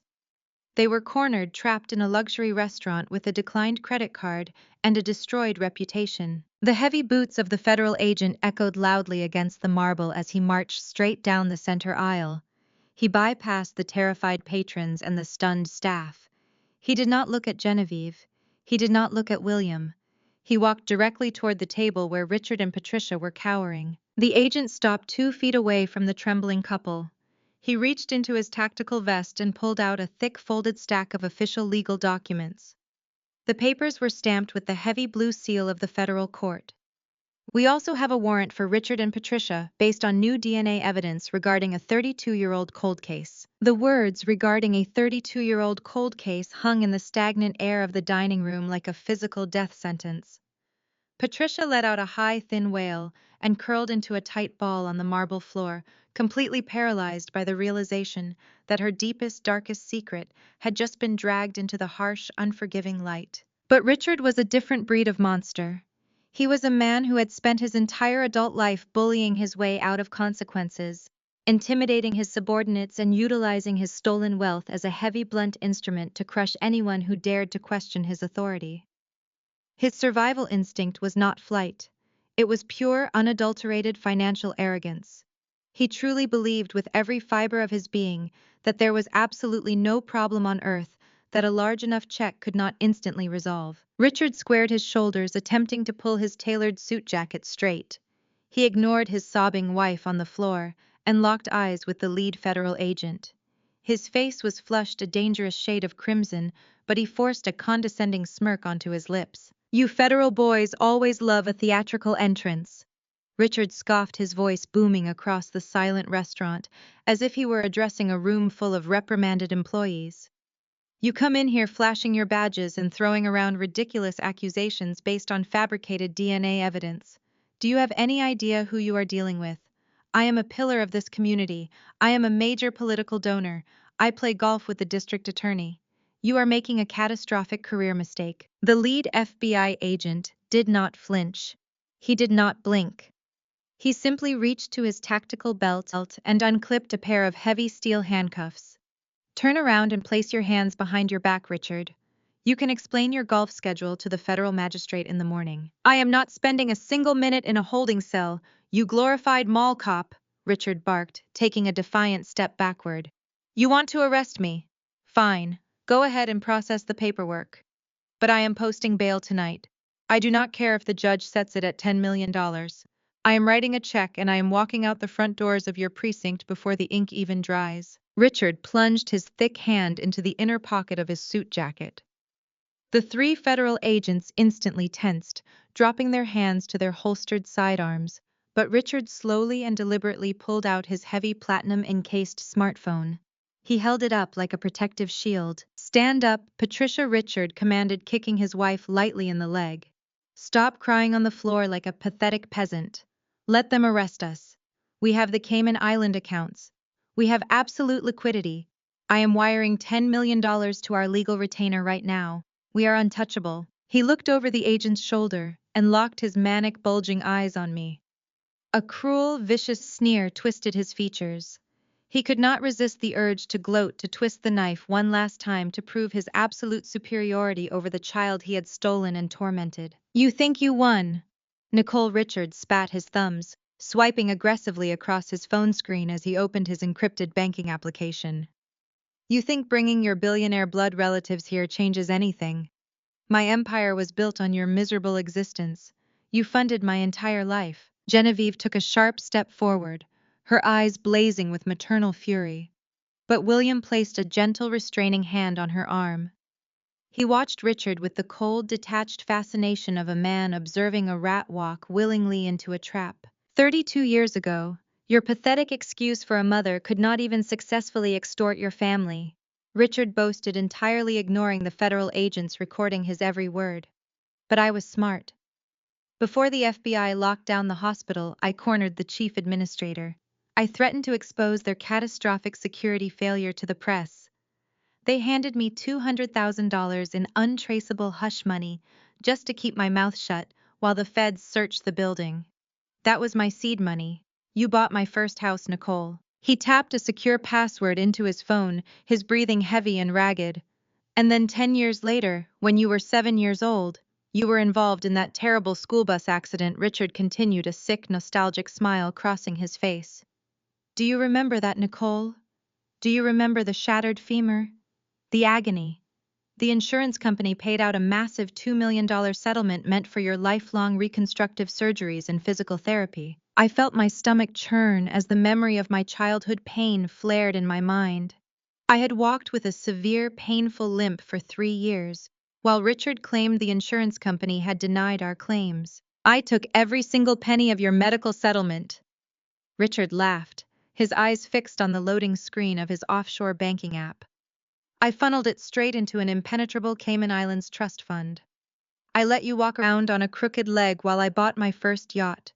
Your stolen blood and your stolen pain built my offshore reserve. And now that very same money is going to buy my freedom. I am untouchable. Richard held the phone up high, ready to shove the screen into the federal agent's face to prove his massive 8-figure net worth. He expected to see the comforting green glow of his immense stolen fortune. He expected to see his salvation. Instead, the expensive OLED screen flashed violently. The entire display turned a harsh, blinding crimson red. A bold black text box appeared dead in the center of the screen, completely locking him out of the application. Account frozen. DOJ seizure. Richard stopped breathing. The triumphant sneer melted off his face, replaced by a mask of pure, unadulterated horror. He tapped the screen frantically. He jammed his thumb against the glass, trying to bypass the alert. He swiped aggressively, his thick fingers trembling so violently he nearly dropped the device. No, Richard gasped the word, tearing out of his throat like a dying wheeze. No, this is a mistake. The Cayman servers are decentralized. They are completely encrypted. The federal government cannot touch these assets. This is impossible. He hit the side of the phone against his palm, panic fully seizing his nervous system. I stepped out from behind the towering federal agents, my black heels clicking softly against the marble floor. I stopped directly in front of the man who had stolen my childhood, who had stolen my medical care, who had stolen my entire life. I looked at his shaking hands and his wide, terrified eyes. Did you forget who initiated the corporate audit? Richard asked, my voice echoing with quiet, lethal precision. Did you forget that you forced me to sign those financial severance documents under the guise of an internal company review? You handed me the exact routing numbers to your offshore shell companies when you tried to legally disconnect me from your estate. Richard stared at me, his jaw working uselessly, as the catastrophic reality of his own hubris finally crushed him. I handed those routing numbers directly to William Kensington's private forensic accounting team 3 days ago, I stated, stepping close enough to see the sweat dripping down his forehead. They traced every single stolen dollar. They verified the medical fraud. They handed the entire paper trail to the Department of Justice. Your accounts were seized at exactly 4 o'clock this afternoon. You do not have $10 million, Richard. You do not even have 10 cents. The silence in the dining room became suffocating. Richard stared at the glowing red screen of his phone as if it had suddenly turned into a venomous snake. His brain, a machine entirely wired to process leverage and capital, simply could not compute the absolute void of his accounts. Zero. The concept was entirely foreign to a man who had built his empire on the stolen blood of an infant. He tapped the glass frantically, his thick thumb hitting the refresh button over and over again, hoping the federal seizure warning was some kind of elaborate digital glitch. It was not. I smoothly retrieved a sleek silver iPad from my leather tote bag, tapping the screen awake. I held it up, displaying the cascading lines of data to the entire room. The glowing spreadsheet detailed every single offshore shell company, every fake medical billing invoice, and every illegal wire transfer he had executed over the last 3 decades. The visual proof of his complete financial annihilation was right there in my hands. The forensic auditors had mapped out the exact route his stolen funds had taken from the local banks in our hometown straight to the Cayman Islands. Richard looked up from his dead phone and locked his bulging eyes on the iPad. The arrogant corporate mask he had worn for 32 years completely shattered. He realized he could not bribe his way out of this. He could not intimidate the federal agent standing just feet away. He was entirely stripped of his power. Richard let out a guttural, animalistic roar.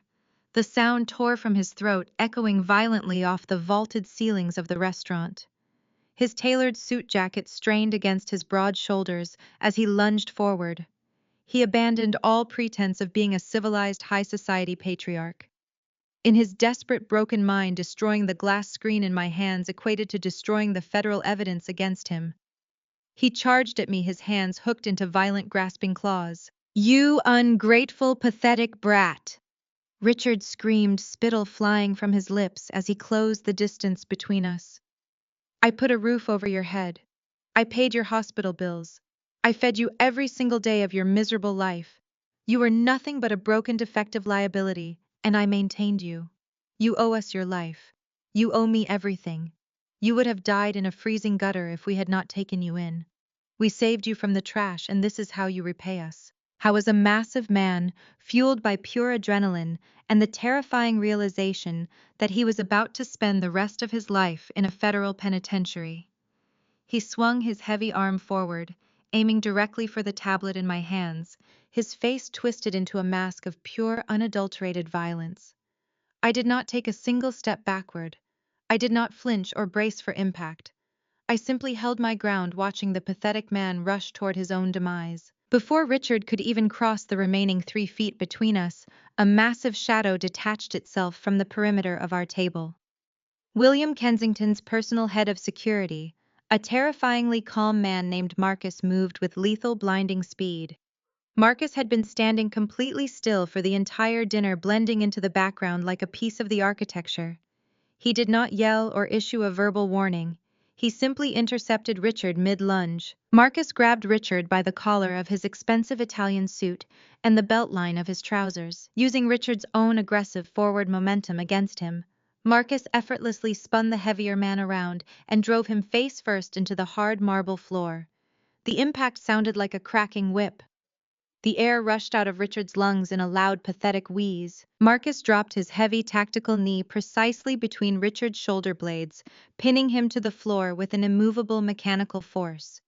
He grabbed Richard's flailing right arm and twisted it sharply behind his back, locking the wrist in a brutal submission hold.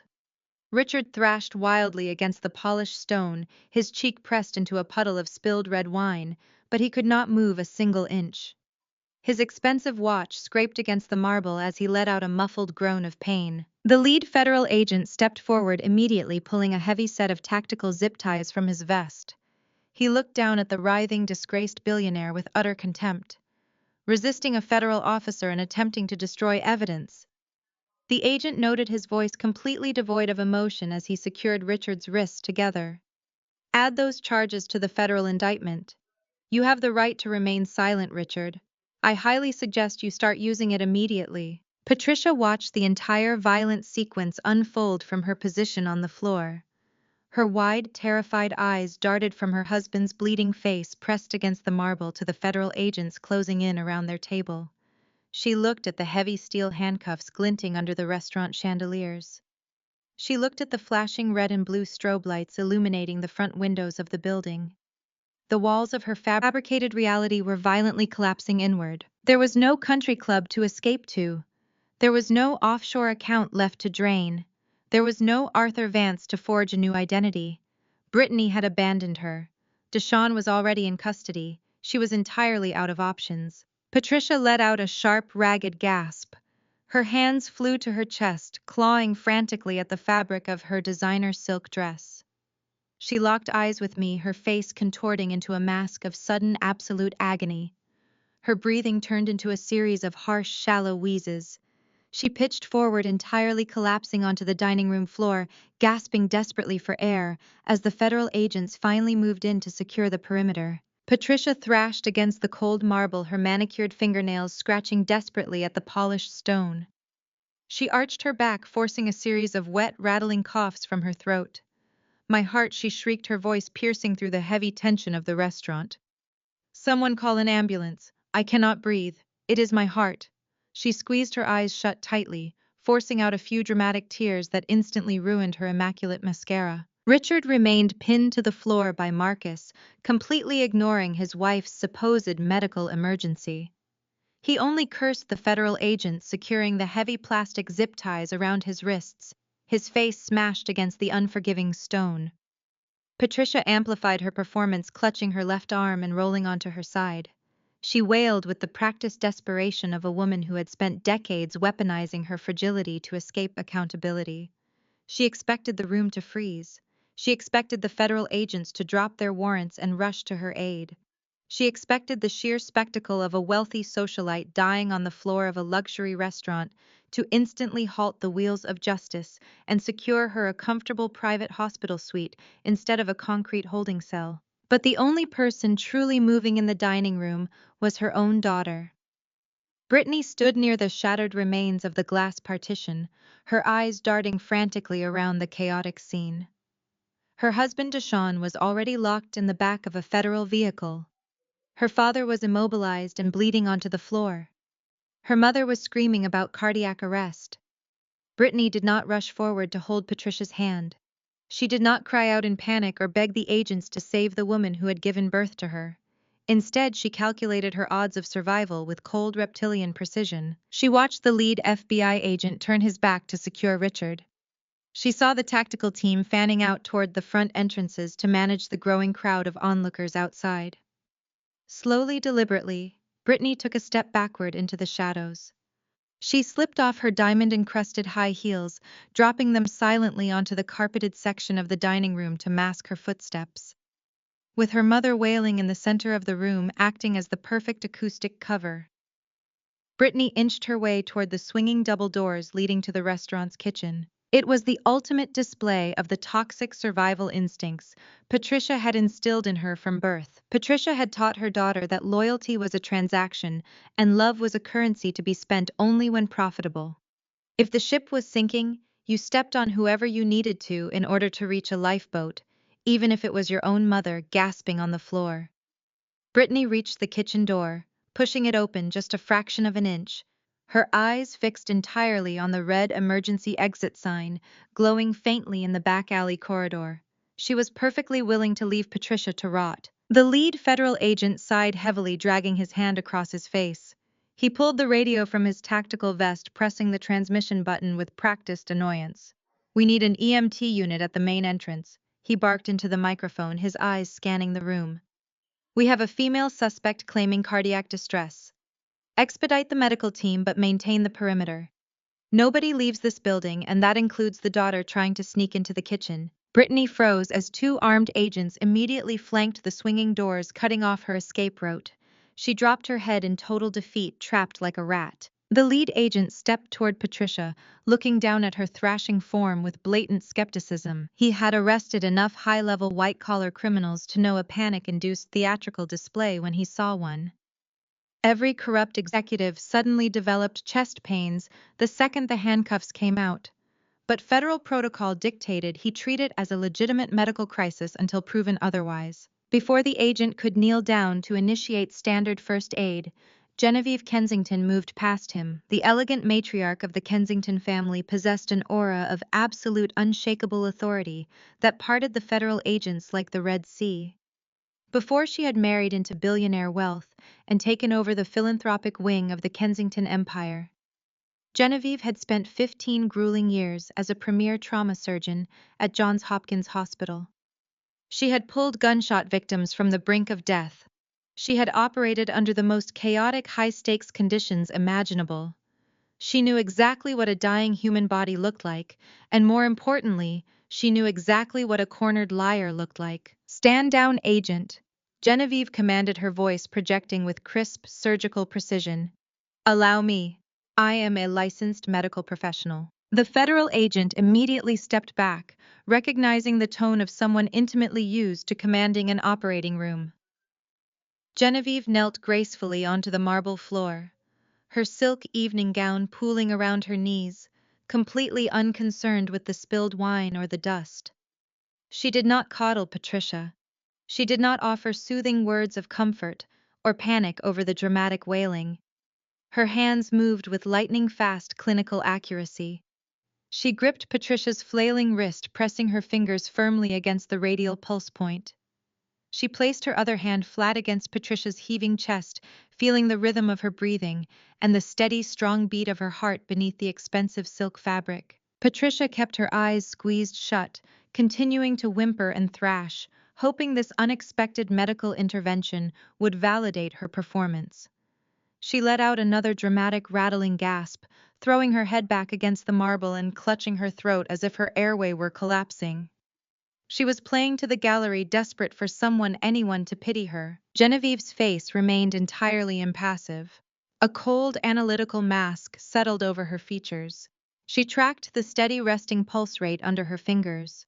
She noted the perfectly normal skin temperature, the lack of cold sweat, and the complete absence of any actual physical distress indicators, like cyanosis, around the lips.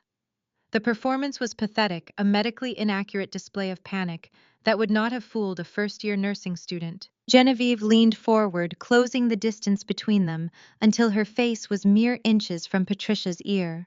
The restaurant was completely silent, save for Richard's muffled curses as he was finally dragged up from the floor by the security team.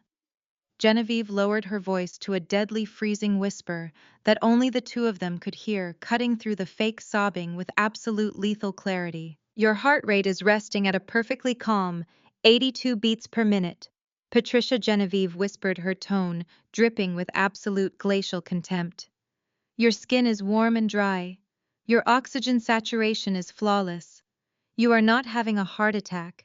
You are having a severe allergic reaction to the truth." But if you do not stop this pathetic screaming and stand up right now, I will personally instruct my legal team to release the secondary evidence file directly to the district attorney. The file that proves you actively participated in the falsification of the birth certificates 32 years ago. The file that carries an additional 20-year mandatory minimum sentence for kidnapping and systemic fraud. Now open your eyes and face your cage, or I will make sure you take your last breath inside one. Patricia's dramatic thrashing stopped instantly. Her ragged breathing hitched, catching sharply in the back of her throat as the blood rushed to her face. Her eyes snapped wide open, filled with an icy, paralyzing terror, as she stared up into the unforgiving face of the woman whose family she had tried to destroy. Genevieve stood up. The rustle of her silk gown was the only sound in the immediate vicinity. She looked down at the woman who had stolen her infant daughter. There was no pity in her eyes, only the cold, clinical detachment of a surgeon observing a malignant tumor that was finally about to be excised. She smoothed an invisible crease from her skirt, completely unbothered by the dust of the restaurant floor. Genevieve turned gracefully toward the lead federal agent. She did not raise her voice, but her natural absolute authority carried clearly across the quiet dining room. Her heart rate is perfectly steady at 85 beats per minute. Genevieve announced, her tone leaving zero room for debate. It is a panic attack, not a myocardial infarction. Put the cuffs on her. The lead agent let out a short, sharp breath of amusement. He nodded to the two deputies standing by his side. The medical charade was officially over. The transformation was instantaneous and deeply chilling. The very second Genevieve delivered her medical verdict, Patricia realized her performance had completely failed. The theatrical gasping ceased entirely. The fake tears stopped flowing. The supposed crushing chest pain vanished into thin air. She did not even attempt to maintain the facade of a dying woman for a fraction of a second longer. Patricia pushed herself up off the marble floor, using her trembling hands to wipe the ruined mascara from her cheeks. The contrast between the two women standing in the center of the luxury restaurant was breathtakingly stark. Genevieve Kensington stood tall, radiant, and completely unshaken. She was a woman who had spent 32 years walking through the fires of unimaginable grief, only to emerge stronger. She was a brilliant trauma surgeon, a philanthropist, and a fiercely loving biological mother who had crossed oceans to find her stolen child. Patricia, on the other hand, was a broken, pathetic shell. She was a kidnapper who had spent 3 decades hiding behind stolen wealth and aggressive manipulation. As she glared up at Genevieve, Patricia's eyes filled with pure, unadulterated venom. She did not look like a mother who had just suffered a medical emergency. She looked like a cornered thief who had just been caught with her hands inside the vault. She hated Genevieve with every fiber of her being, not just for taking me back, but for possessing the kind of innate grace and genuine power that Patricia could never purchase, no matter how many millions she embezzled. "Get up!" the federal agent barked, grabbing Patricia by the upper arm and hauling her forcefully to her feet. Patricia tried to yank her arm away, her face twisting into an ugly, vicious scowl. "Take your hands off me, you brute!" she snapped, her voice miraculously cured of its previous breathlessness. "I know the mayor. I will have your badge for this. I demand to call my personal physician." The agent did not even dignify her threat with a response. He smoothly spun her around, forcing her wrists together behind her back. The sharp metallic click of the heavy steel handcuffs snapping shut echoed loudly through the room. Patricia gasped in genuine shock as the cold metal bit into her skin, finally realizing that her country club status meant absolutely nothing to the federal government. The illusion of her untouchable wealth was gone. She was just another criminal being processed. Across the aisle, Marcus and another FBI agent were currently hauling Richard up from the floor. He was a spectacular mess.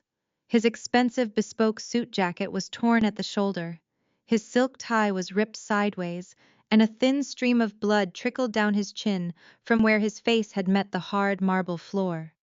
He was breathing heavily, his chest heaving, as the agents locked his hands securely behind his broad back. Marcus stepped away, his face an emotionless mask, returning to his position behind William Kensington. The lead agent gestured toward the front doors. "March them out," he ordered. "Let the press get a good look at them." The agents gripped Richard and Patricia firmly by their arms and began marching them down the center aisle of the restaurant. The remaining patrons sat frozen in their seats watching in stunned silence as the wealthy, arrogant power couple was paraded through the dining room like common street thugs. Waiters stood pinned against the walls, clutching serving trays to their chests. The manager, who had been previously terrified of Richard's wrath, now watched the scene with a look of immense, profound satisfaction. As the agents dragged them past our table, Richard dug his heels into the carpeted section of the floor, fighting against the forward momentum. He refused to go quietly. He refused to accept that his empire of lies was crumbling. He twisted his thick neck around, ignoring the sharp tug of the federal agent pulling on his arm, and locked his manic, bloodshot eyes directly onto me. His face was a portrait of pure, absolute delusion. Even now, bound in steel and facing decades in federal prison, Richard's staggering arrogance refused to die. He still believed he was the smartest man in the room. He still believed he could manipulate the narrative and bully his way out of a kidnapping charge. He bared his teeth at me, showcasing his absolute lack of remorse and his inherent violent tendencies. He was a monster who firmly believed he was the victim. "You think you are so smart, Nicole?" Richard spat, his voice rough and dripping with absolute malice. "You think bringing your real family here is going to magically erase the past? You think the federal government cares about some fairy tale reunion? We took you in, we fed you, we clothed you." He jerked against the agent's grip, stepping an inch closer to me before being yanked backward. He wanted to make sure I heard every single word. He wanted to inflict one last psychological wound to prove that he would never admit defeat. "I will buy the best defense attorneys on the eastern seaboard." Richard continued to roar, thrashing his heavy shoulders against the agents holding him. "I will drag this out in federal court for a decade. I will bankrupt your precious biological family with legal fees. You think a DNA test proves a kidnapping? It proves nothing. It proves the hospital was incompetent. It proves some tired nurse swapped 2 bracelets in a maternity ward in the middle of the night. You cannot pin that on me." The federal agents tightened their grip severely, jerking his arms upward to force his compliance. Richard let out a sharp grunt of pain, but he refused to break eye contact with me. "You owe us your life, you ungrateful brat!" Richard bellowed, the veins bulging against the collar of his ruined shirt. "We gave you everything. We are the victims here. You will never prove we took you. You have nothing but circumstantial garbage. Do you hear me? You will never prove it. It is our word against a 32-year-old clerical error." "Move it," the lead agent commanded, shoving Richard forcefully toward the heavy oak doors. The agents finally muscled him forward, dragging him away from the table. Patricia stumbled along beside him, her head down, her face pale and devoid of all its previous haughty arrogance. The heavy oak doors of the dining room swung open, revealing the flashing red and blue lights of the federal vehicles waiting outside in the freezing night air. "A clerical error," I repeated, letting the sheer absurdity of his defense ring through the silent luxury restaurant. I reached my hand into my leather tote bag for the second time tonight. "You really think I brought federal agents, the Department of Justice, and a forensic accounting team here based on a clerical error, Richard? I brought a written confession." I pulled out a small, faded blue leather book. Its edges were frayed, and it smelled faintly of dry rot and decades of trapped dust. The moment the overhead chandelier light hit the embossed gold lettering on the cover, Patricia let out a sound that was half gasp and half primal shriek. She lunged forward, fighting against the heavy steel handcuffs digging into her wrists, but the federal agent yanked her back so hard her designer heels slipped on the marble floor. "That is mine!" Patricia screamed, her voice cracking with pure absolute hysteria. "That is private property. You have no right to touch that. That was in a locked box. You stole from me. You locked me in the uninsulated attic for 3 days in the middle of July. When I was 15 years old," I stated, my voice cutting through her panicked shrieking like a scalpel. "You did it because I accidentally chipped one of your precious crystal vases while cleaning the dining room. You thought you were punishing me by throwing me into a sweltering dark room with no food. You thought you were breaking my spirit. But you made a fatal mistake, Patricia. You gave me hours of uninterrupted time to pull up a loose floorboard near the ventilation duct. I found this hidden in the insulation." I held the diary up. The room was so completely silent that the faint crinkle of the aged paper echoed as I opened it to a page marked with a red ribbon. I kept it hidden for 17 years. I continued looking directly into Patricia's terrified eyes.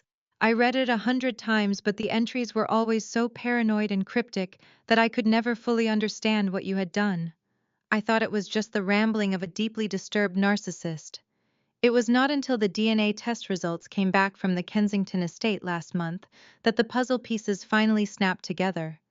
Everything you wrote suddenly made perfect, terrifying sense. Do not read that, Patricia begged, dropping to her knees on the hard floor. The federal agents hauled her back up effortlessly, but her legs refused to support her weight. Please, Nicole, I raised you, I clothed you, please do not read it. I ignored her pathetic display and looked down at the faded blue ink. I cleared my throat and read the exact words she had penned 32 years ago. October 12th. I read my voice projecting clearly across the dining room.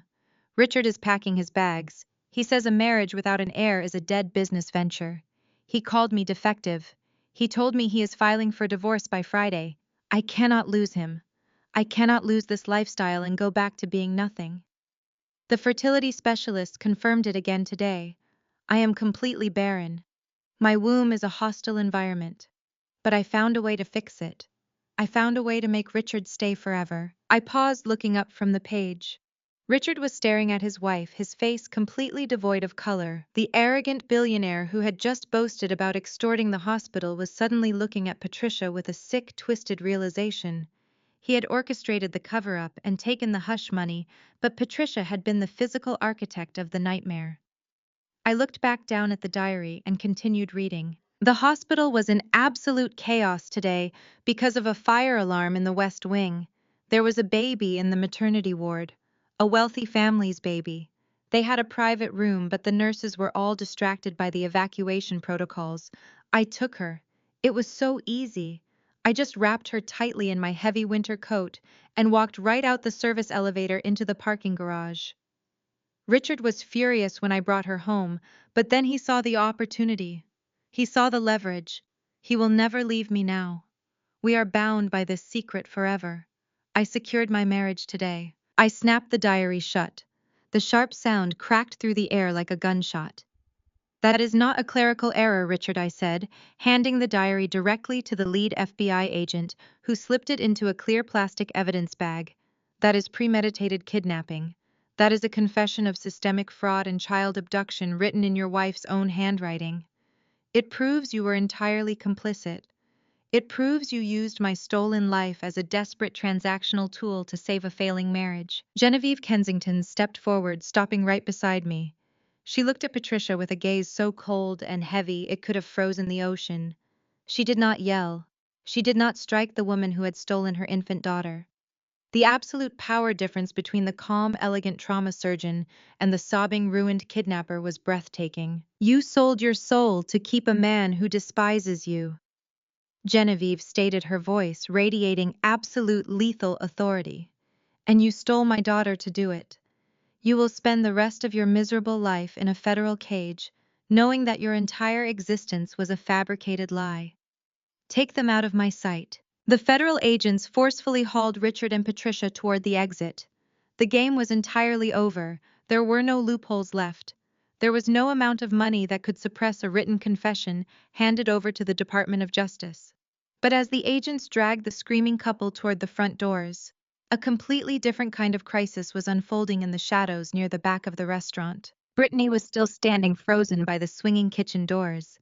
The two armed federal agents were still blocking her escape route into the alley. She had stopped trying to sneak out. Her designer purse hung limply from her fingers. She was staring at her mother with an expression of pure, unadulterated horror. Her jaw was slack and her breathing was rapid and shallow. Her narcissistic survival instincts had completely short-circuited. The devastating truth of the diary entry was echoing violently inside her head. She was doing the math. It was a simple, terrifying calculation that was currently shattering her entire identity into a million jagged pieces. If Patricia was completely biologically barren 32 years ago, then she was still barren 4 years later. Brittany dropped her expensive purse onto the floor. She took a slow, trembling step forward away from the kitchen doors, her eyes locked entirely on the woman being hauled away in handcuffs. Mom, Brittany whispered the words, sounding hollow and panicked in the quiet room. Mom, if you could not have children, if you were completely barren before they took Nicole, then who am I? Who is my mother? The metal handcuffs bit into Richard's wrists, but the sharp physical pain didn't dim the hysterical gleam in his eyes. He leaned back against the lead agent, his neck craned so he could look down the restaurant aisle toward the back, where Brittany stood trembling by the kitchen doors. He saw the way she was staring at Patricia, her face a mask of dawning horrific comprehension. The silence in the restaurant was absolute. Even the federal agents paused, sensing that the true wreckage of this case wasn't just the kidnapping charges, but the implosion of a family built on pure concentrated rot. Richard let out a laugh that sounded more like a choked sob. He didn't care about the jail time anymore. He didn't care about the bankruptcy. He wanted to watch the final beautiful collapse of the house he had built.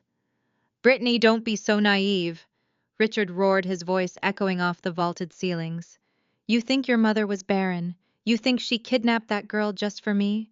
Oh, you sweet, pathetic little pawn. Brittany's hands went to her mouth, her knuckles white. She looked from her father to Patricia, who was still slumped on the floor, her face buried in her hands. The entire room hung on Richard's next words.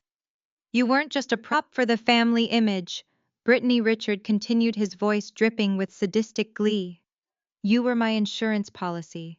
You were my only biological legacy. He lunged forward, forcing the agents to drag him back, his eyes fixed on his daughter. You think you're a Kensington? You think you're royalty? You were born from my secretary, a woman I paid to disappear the second you were born. Your mother, your supposed mother. Patricia only agreed to raise you because she needed to ensure I never left her for someone younger and more fertile. She agreed to take you on to mold you into the perfect little heiress, as long as I gave her a Kensington heir to claim as her own. The air in the room seemed to vanish. Brittany's knees buckled. She didn't fall gracefully. She collapsed, hitting the carpeted floor with a dull thud. Her expensive silk dress was already stained from the floor, but she didn't seem to notice. The daughter who had looked down on me for 32 years, the one who had enjoyed every luxury, every status symbol, and every bit of unearned prestige, was now staring at the ceiling, her world having effectively ended. Patricia hadn't just stolen me. She had orchestrated a dual deception. She had played the role of the devoted mother to a child who wasn't hers, all while using me as the vessel for her own bitter, stunted resentment.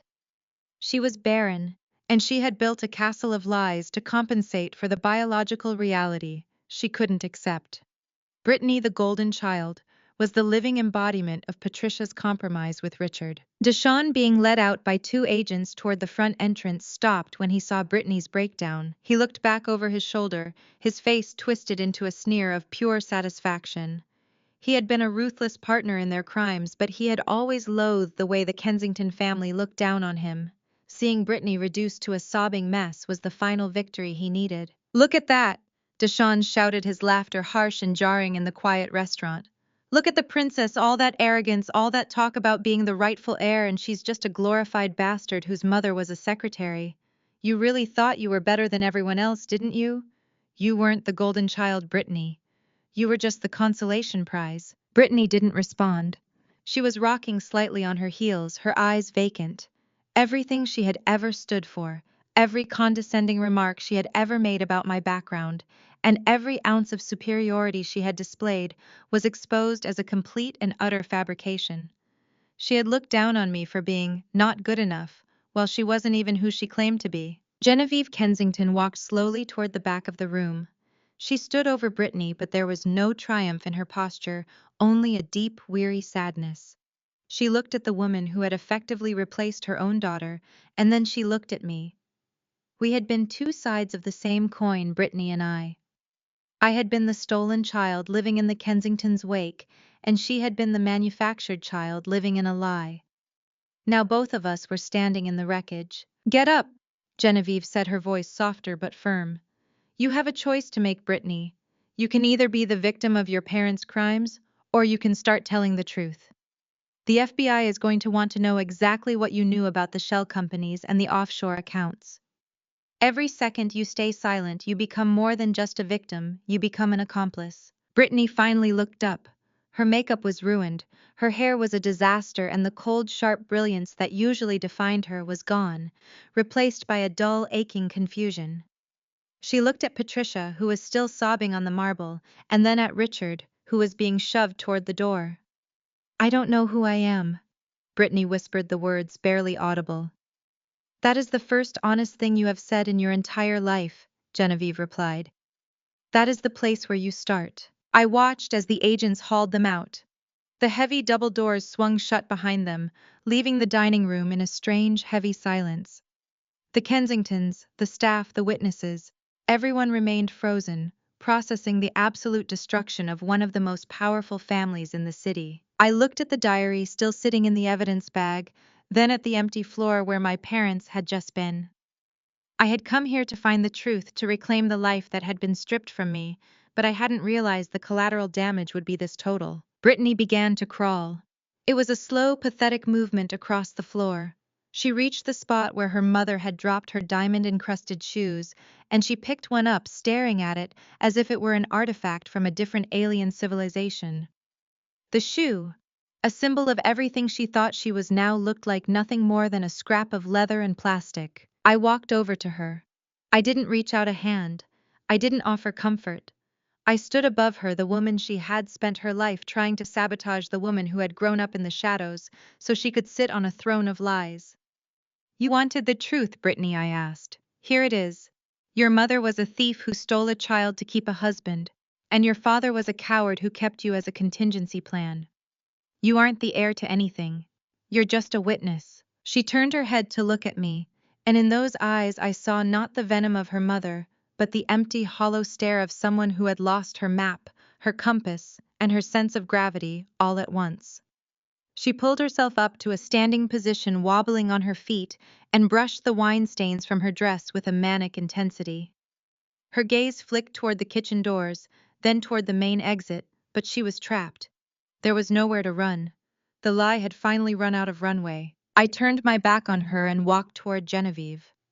My real mother, the woman who had never stopped looking for me, stood with her arms crossed, watching the scene with the same surgical focus she had used to diagnose Patricia. We were done here.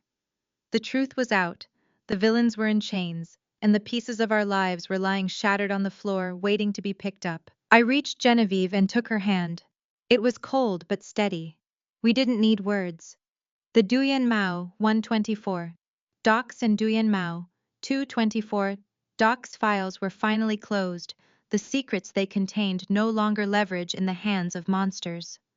I felt a weight lifting, though I knew the work to heal, the work to reconcile the girl who had been stolen with the woman who had found her way back, was only just beginning. I looked at the heavy restaurant doors one last time. Behind them lay the life I had been built to lead, the life of a Kensington heiress, but it felt like a ghost story now. The reality was here in the cold, clear truth of a biological connection and the wreckage of a family that had never been a family at all. I was ready to walk into the night. I reached my hand into the inner pocket of my tailored blazer. My fingers brushed against a small, rigid object I had been carrying all night. I pulled it out, holding it up under the harsh glow of the restaurant chandeliers. It was a cheap plastic keycard, its edges frayed, and its magnetic strip worn thin from years of use. I tossed it effortlessly, letting the small piece of plastic flutter down through the tense air to land right next to her stained designer knees on the cold marble floor. Brittany stared at the keycard as if it were a venomous snake preparing to strike. Her breath hitched in her chest. She looked from the card back up to my face, her expression twisting into a mask of pure, unadulterated desperation. The arrogant sneer that had lived on her face for 3 decades had completely vanished, replaced by the raw terror of a woman who suddenly realized she had absolutely nothing left to her name. "You have millions now!" she shrieked, her voice echoing off the empty tables and shattered crystal glasses left behind in the raid. "You have a real family. You are the sole heir to the Kensington Empire. Please, sister, do not leave me with nothing." Sister. The word hung in the stifling air, toxic and completely absurd. I looked down at her, feeling nothing but a profound, icy clarity. There was no pity in my chest. The well of forgiveness had dried up years ago. "Do not ever use that word with me again," I said, my voice dropping to a lethal whisper that cut through the silence. "You were never my sister Brittany. You were my warden. When we were 16, you deliberately framed me for stealing Patricia's diamond tennis bracelet, just so you could watch her lock me in the uninsulated attic for 2 days without food. You proudly wore my clothes, you took credit for my academic projects, and you sat back and smiled every single time Richard told me I was a worthless charity case.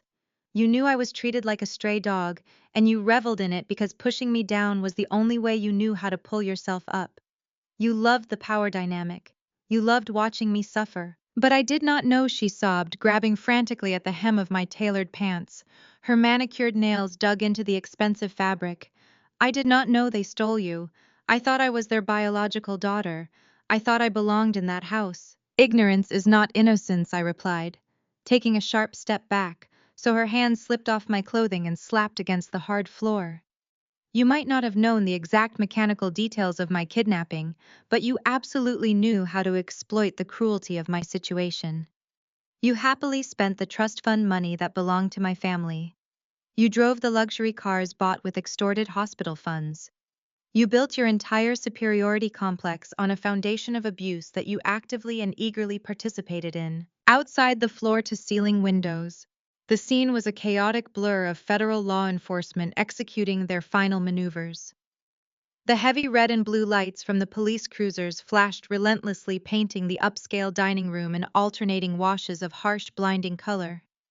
I watched the strobing lights illuminate the silhouettes of Richard and Patricia being shoved into separate armored transport vehicles. The arrogant billionaire who had thought he could buy his way out of any consequence was currently having his head forced down by a tactical agent. Patricia, the architect of my 32-year nightmare, was sobbing uncontrollably as the heavy steel doors slammed shut, sealing her inside a mobile cage. Disowned was already gone, hauled away in the first wave of arrests, his extortion scheme having earned him a one-way ticket to a maximum security federal prison. The Kensington Empire, Richard had so desperately tried to absorb, remained completely untouched while his own fraudulent kingdom was burning to the ground in real time before our eyes. "Please," Brittany begged, her voice breaking into a pathetic whimper as she looked down at the motel keycard. "I have never worked a real job. I do not have a college degree. I do not know how to survive out there in the real world. I have no money, Nicole. The federal agents froze all my bank accounts. I cannot go to a cheap motel. I am a Kensington." "You are not a Kensington," I stated coldly, the truth hitting her like a physical blow. "And you are no longer a billionaire's pampered daughter. You are a completely broke, unemployed accessory to massive federal fraud. That motel room is paid for exactly 2 nights. After that, you are entirely on your own. Consider it a far more generous severance package than the one you and your mother gave me when you threw me out of the house at 18 with nothing but a garbage bag of clothes." I turned away from her. The sight of her kneeling on the restaurant floor weeping over a plastic keycard did not bring me joy, but it brought a deep, profound sense of final justice. The universe had finally corrected a 32-year imbalance. The stolen child was stepping into the light, and the manufactured heiress was being left in the dark, exactly where she belonged. Genevieve Kensington was waiting for me by the front entrance. She had watched the entire exchange with a calm, approving gaze. The brilliant trauma surgeon who had spent decades mourning a daughter she thought was lost forever now possessed a posture of unyielding, triumphant strength. She pushed open the heavy oak doors and the cool night air rushed into the stifling, ruined dining room. I walked toward her, my heels clicking rhythmically against the marble floor. I did not look back. I did not need to see Brittany weeping in the ruins of her fake life. The sound of her pathetic sobbing faded into the background as I crossed the threshold and stepped out into the city streets. The rain had finally stopped, leaving the pavement slick and highly reflective under the glow of the streetlights. The federal agents were wrapping up the crime scene yellow police tape already being stretched across the grand entrance of the luxury restaurant.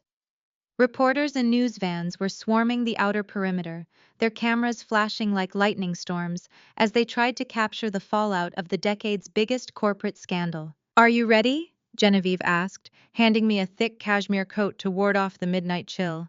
I slipped the coat over my shoulders, feeling a sudden, overwhelming sense of peace wash over my entire body. The suffocating weight I had carried since childhood, the constant draining feeling of being an imposter, an unwanted burden in a house that hated me, was completely gone. The lies were exposed. The monsters were locked in cages. I am ready. Ready, I said, taking a deep cleansing breath of the cold air. A sleek black town car pulled up to the curb, driven by a trusted member of the Kensington security team. Genevieve opened the heavy door for me, a simple gesture of maternal care that made my chest tighten with a strange, wonderful warmth. I slid into the back seat, sinking into the plush leather upholstery. As the car pulled away from the curb, I looked out the tinted window. The upscale restaurant was shrinking in the distance, the flashing police lights becoming smaller and smaller until they were nothing more than a faint blur in the rearview mirror. The past was finally closed. The long, horrific nightmare of Patricia and Richard's abuse was officially over.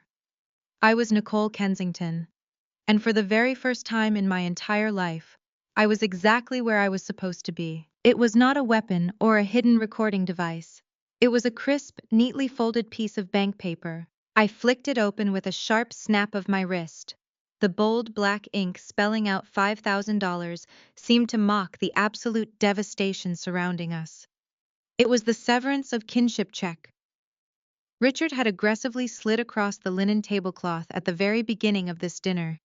He had demanded I take it, change my last name, and disappear into the shadows so his manufactured family could maintain their flawless reputation. Brittany stared up at the piece of paper, her breath hitching in her throat. Just 2 hours ago, she had been sipping vintage champagne, ordering me to take the money and be grateful. She had looked at me with pure, unadulterated disgust, viewing me as a pathetic beggar trying to extort her wealthy father. Now the dynamic was permanently, violently reversed. I let the check slip from between my fingers. It fluttered through the tense air, a slow, graceful descent, until it landed squarely in her lap, resting against the ruined fabric of her designer silk dress. "You told me to take the $5,000 and be grateful," I stated, my voice resonating with lethal calm. "Keep it, Brittany. You are going to need it to put money onto Sean's commissary account." She let out a choked gasp, staring at the check as if it were a venomous snake. The reality of her new existence was finally crushing the breath out of her lungs. Her trembling fingers reached out to clutch the edges of the paper, pulling it against her chest like a physical shield. The trust funds were frozen. The offshore accounts were seized by federal authorities.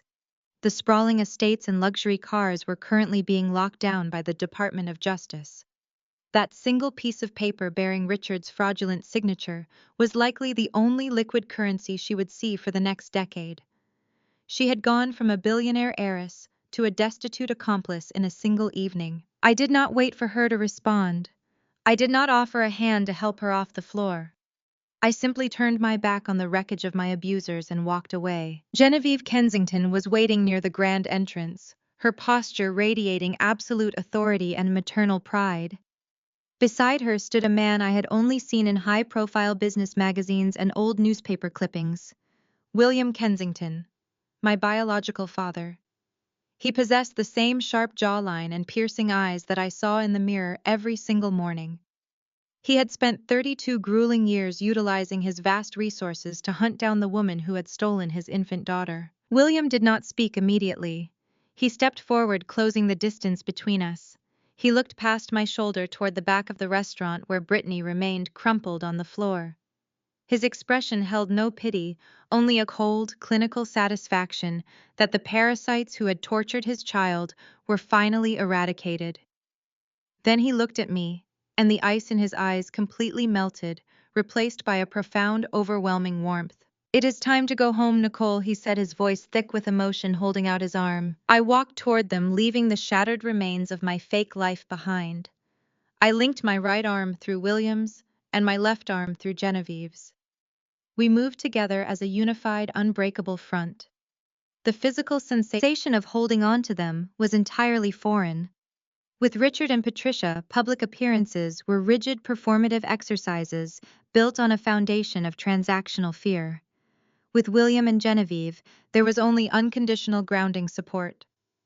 The restaurant staff stood frozen against the mahogany walls, watching in stunned silence as the rightful heirs of the Kensington Empire made their exit. We pushed through the heavy oak doors, stepping out into the cool, crisp night air.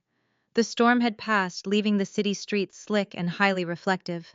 Federal cruisers completely blocked the intersection, their red and blue strobe lights painting the surrounding buildings in a frantic, chaotic rhythm. I paused on the top step, taking a deep, cleansing breath.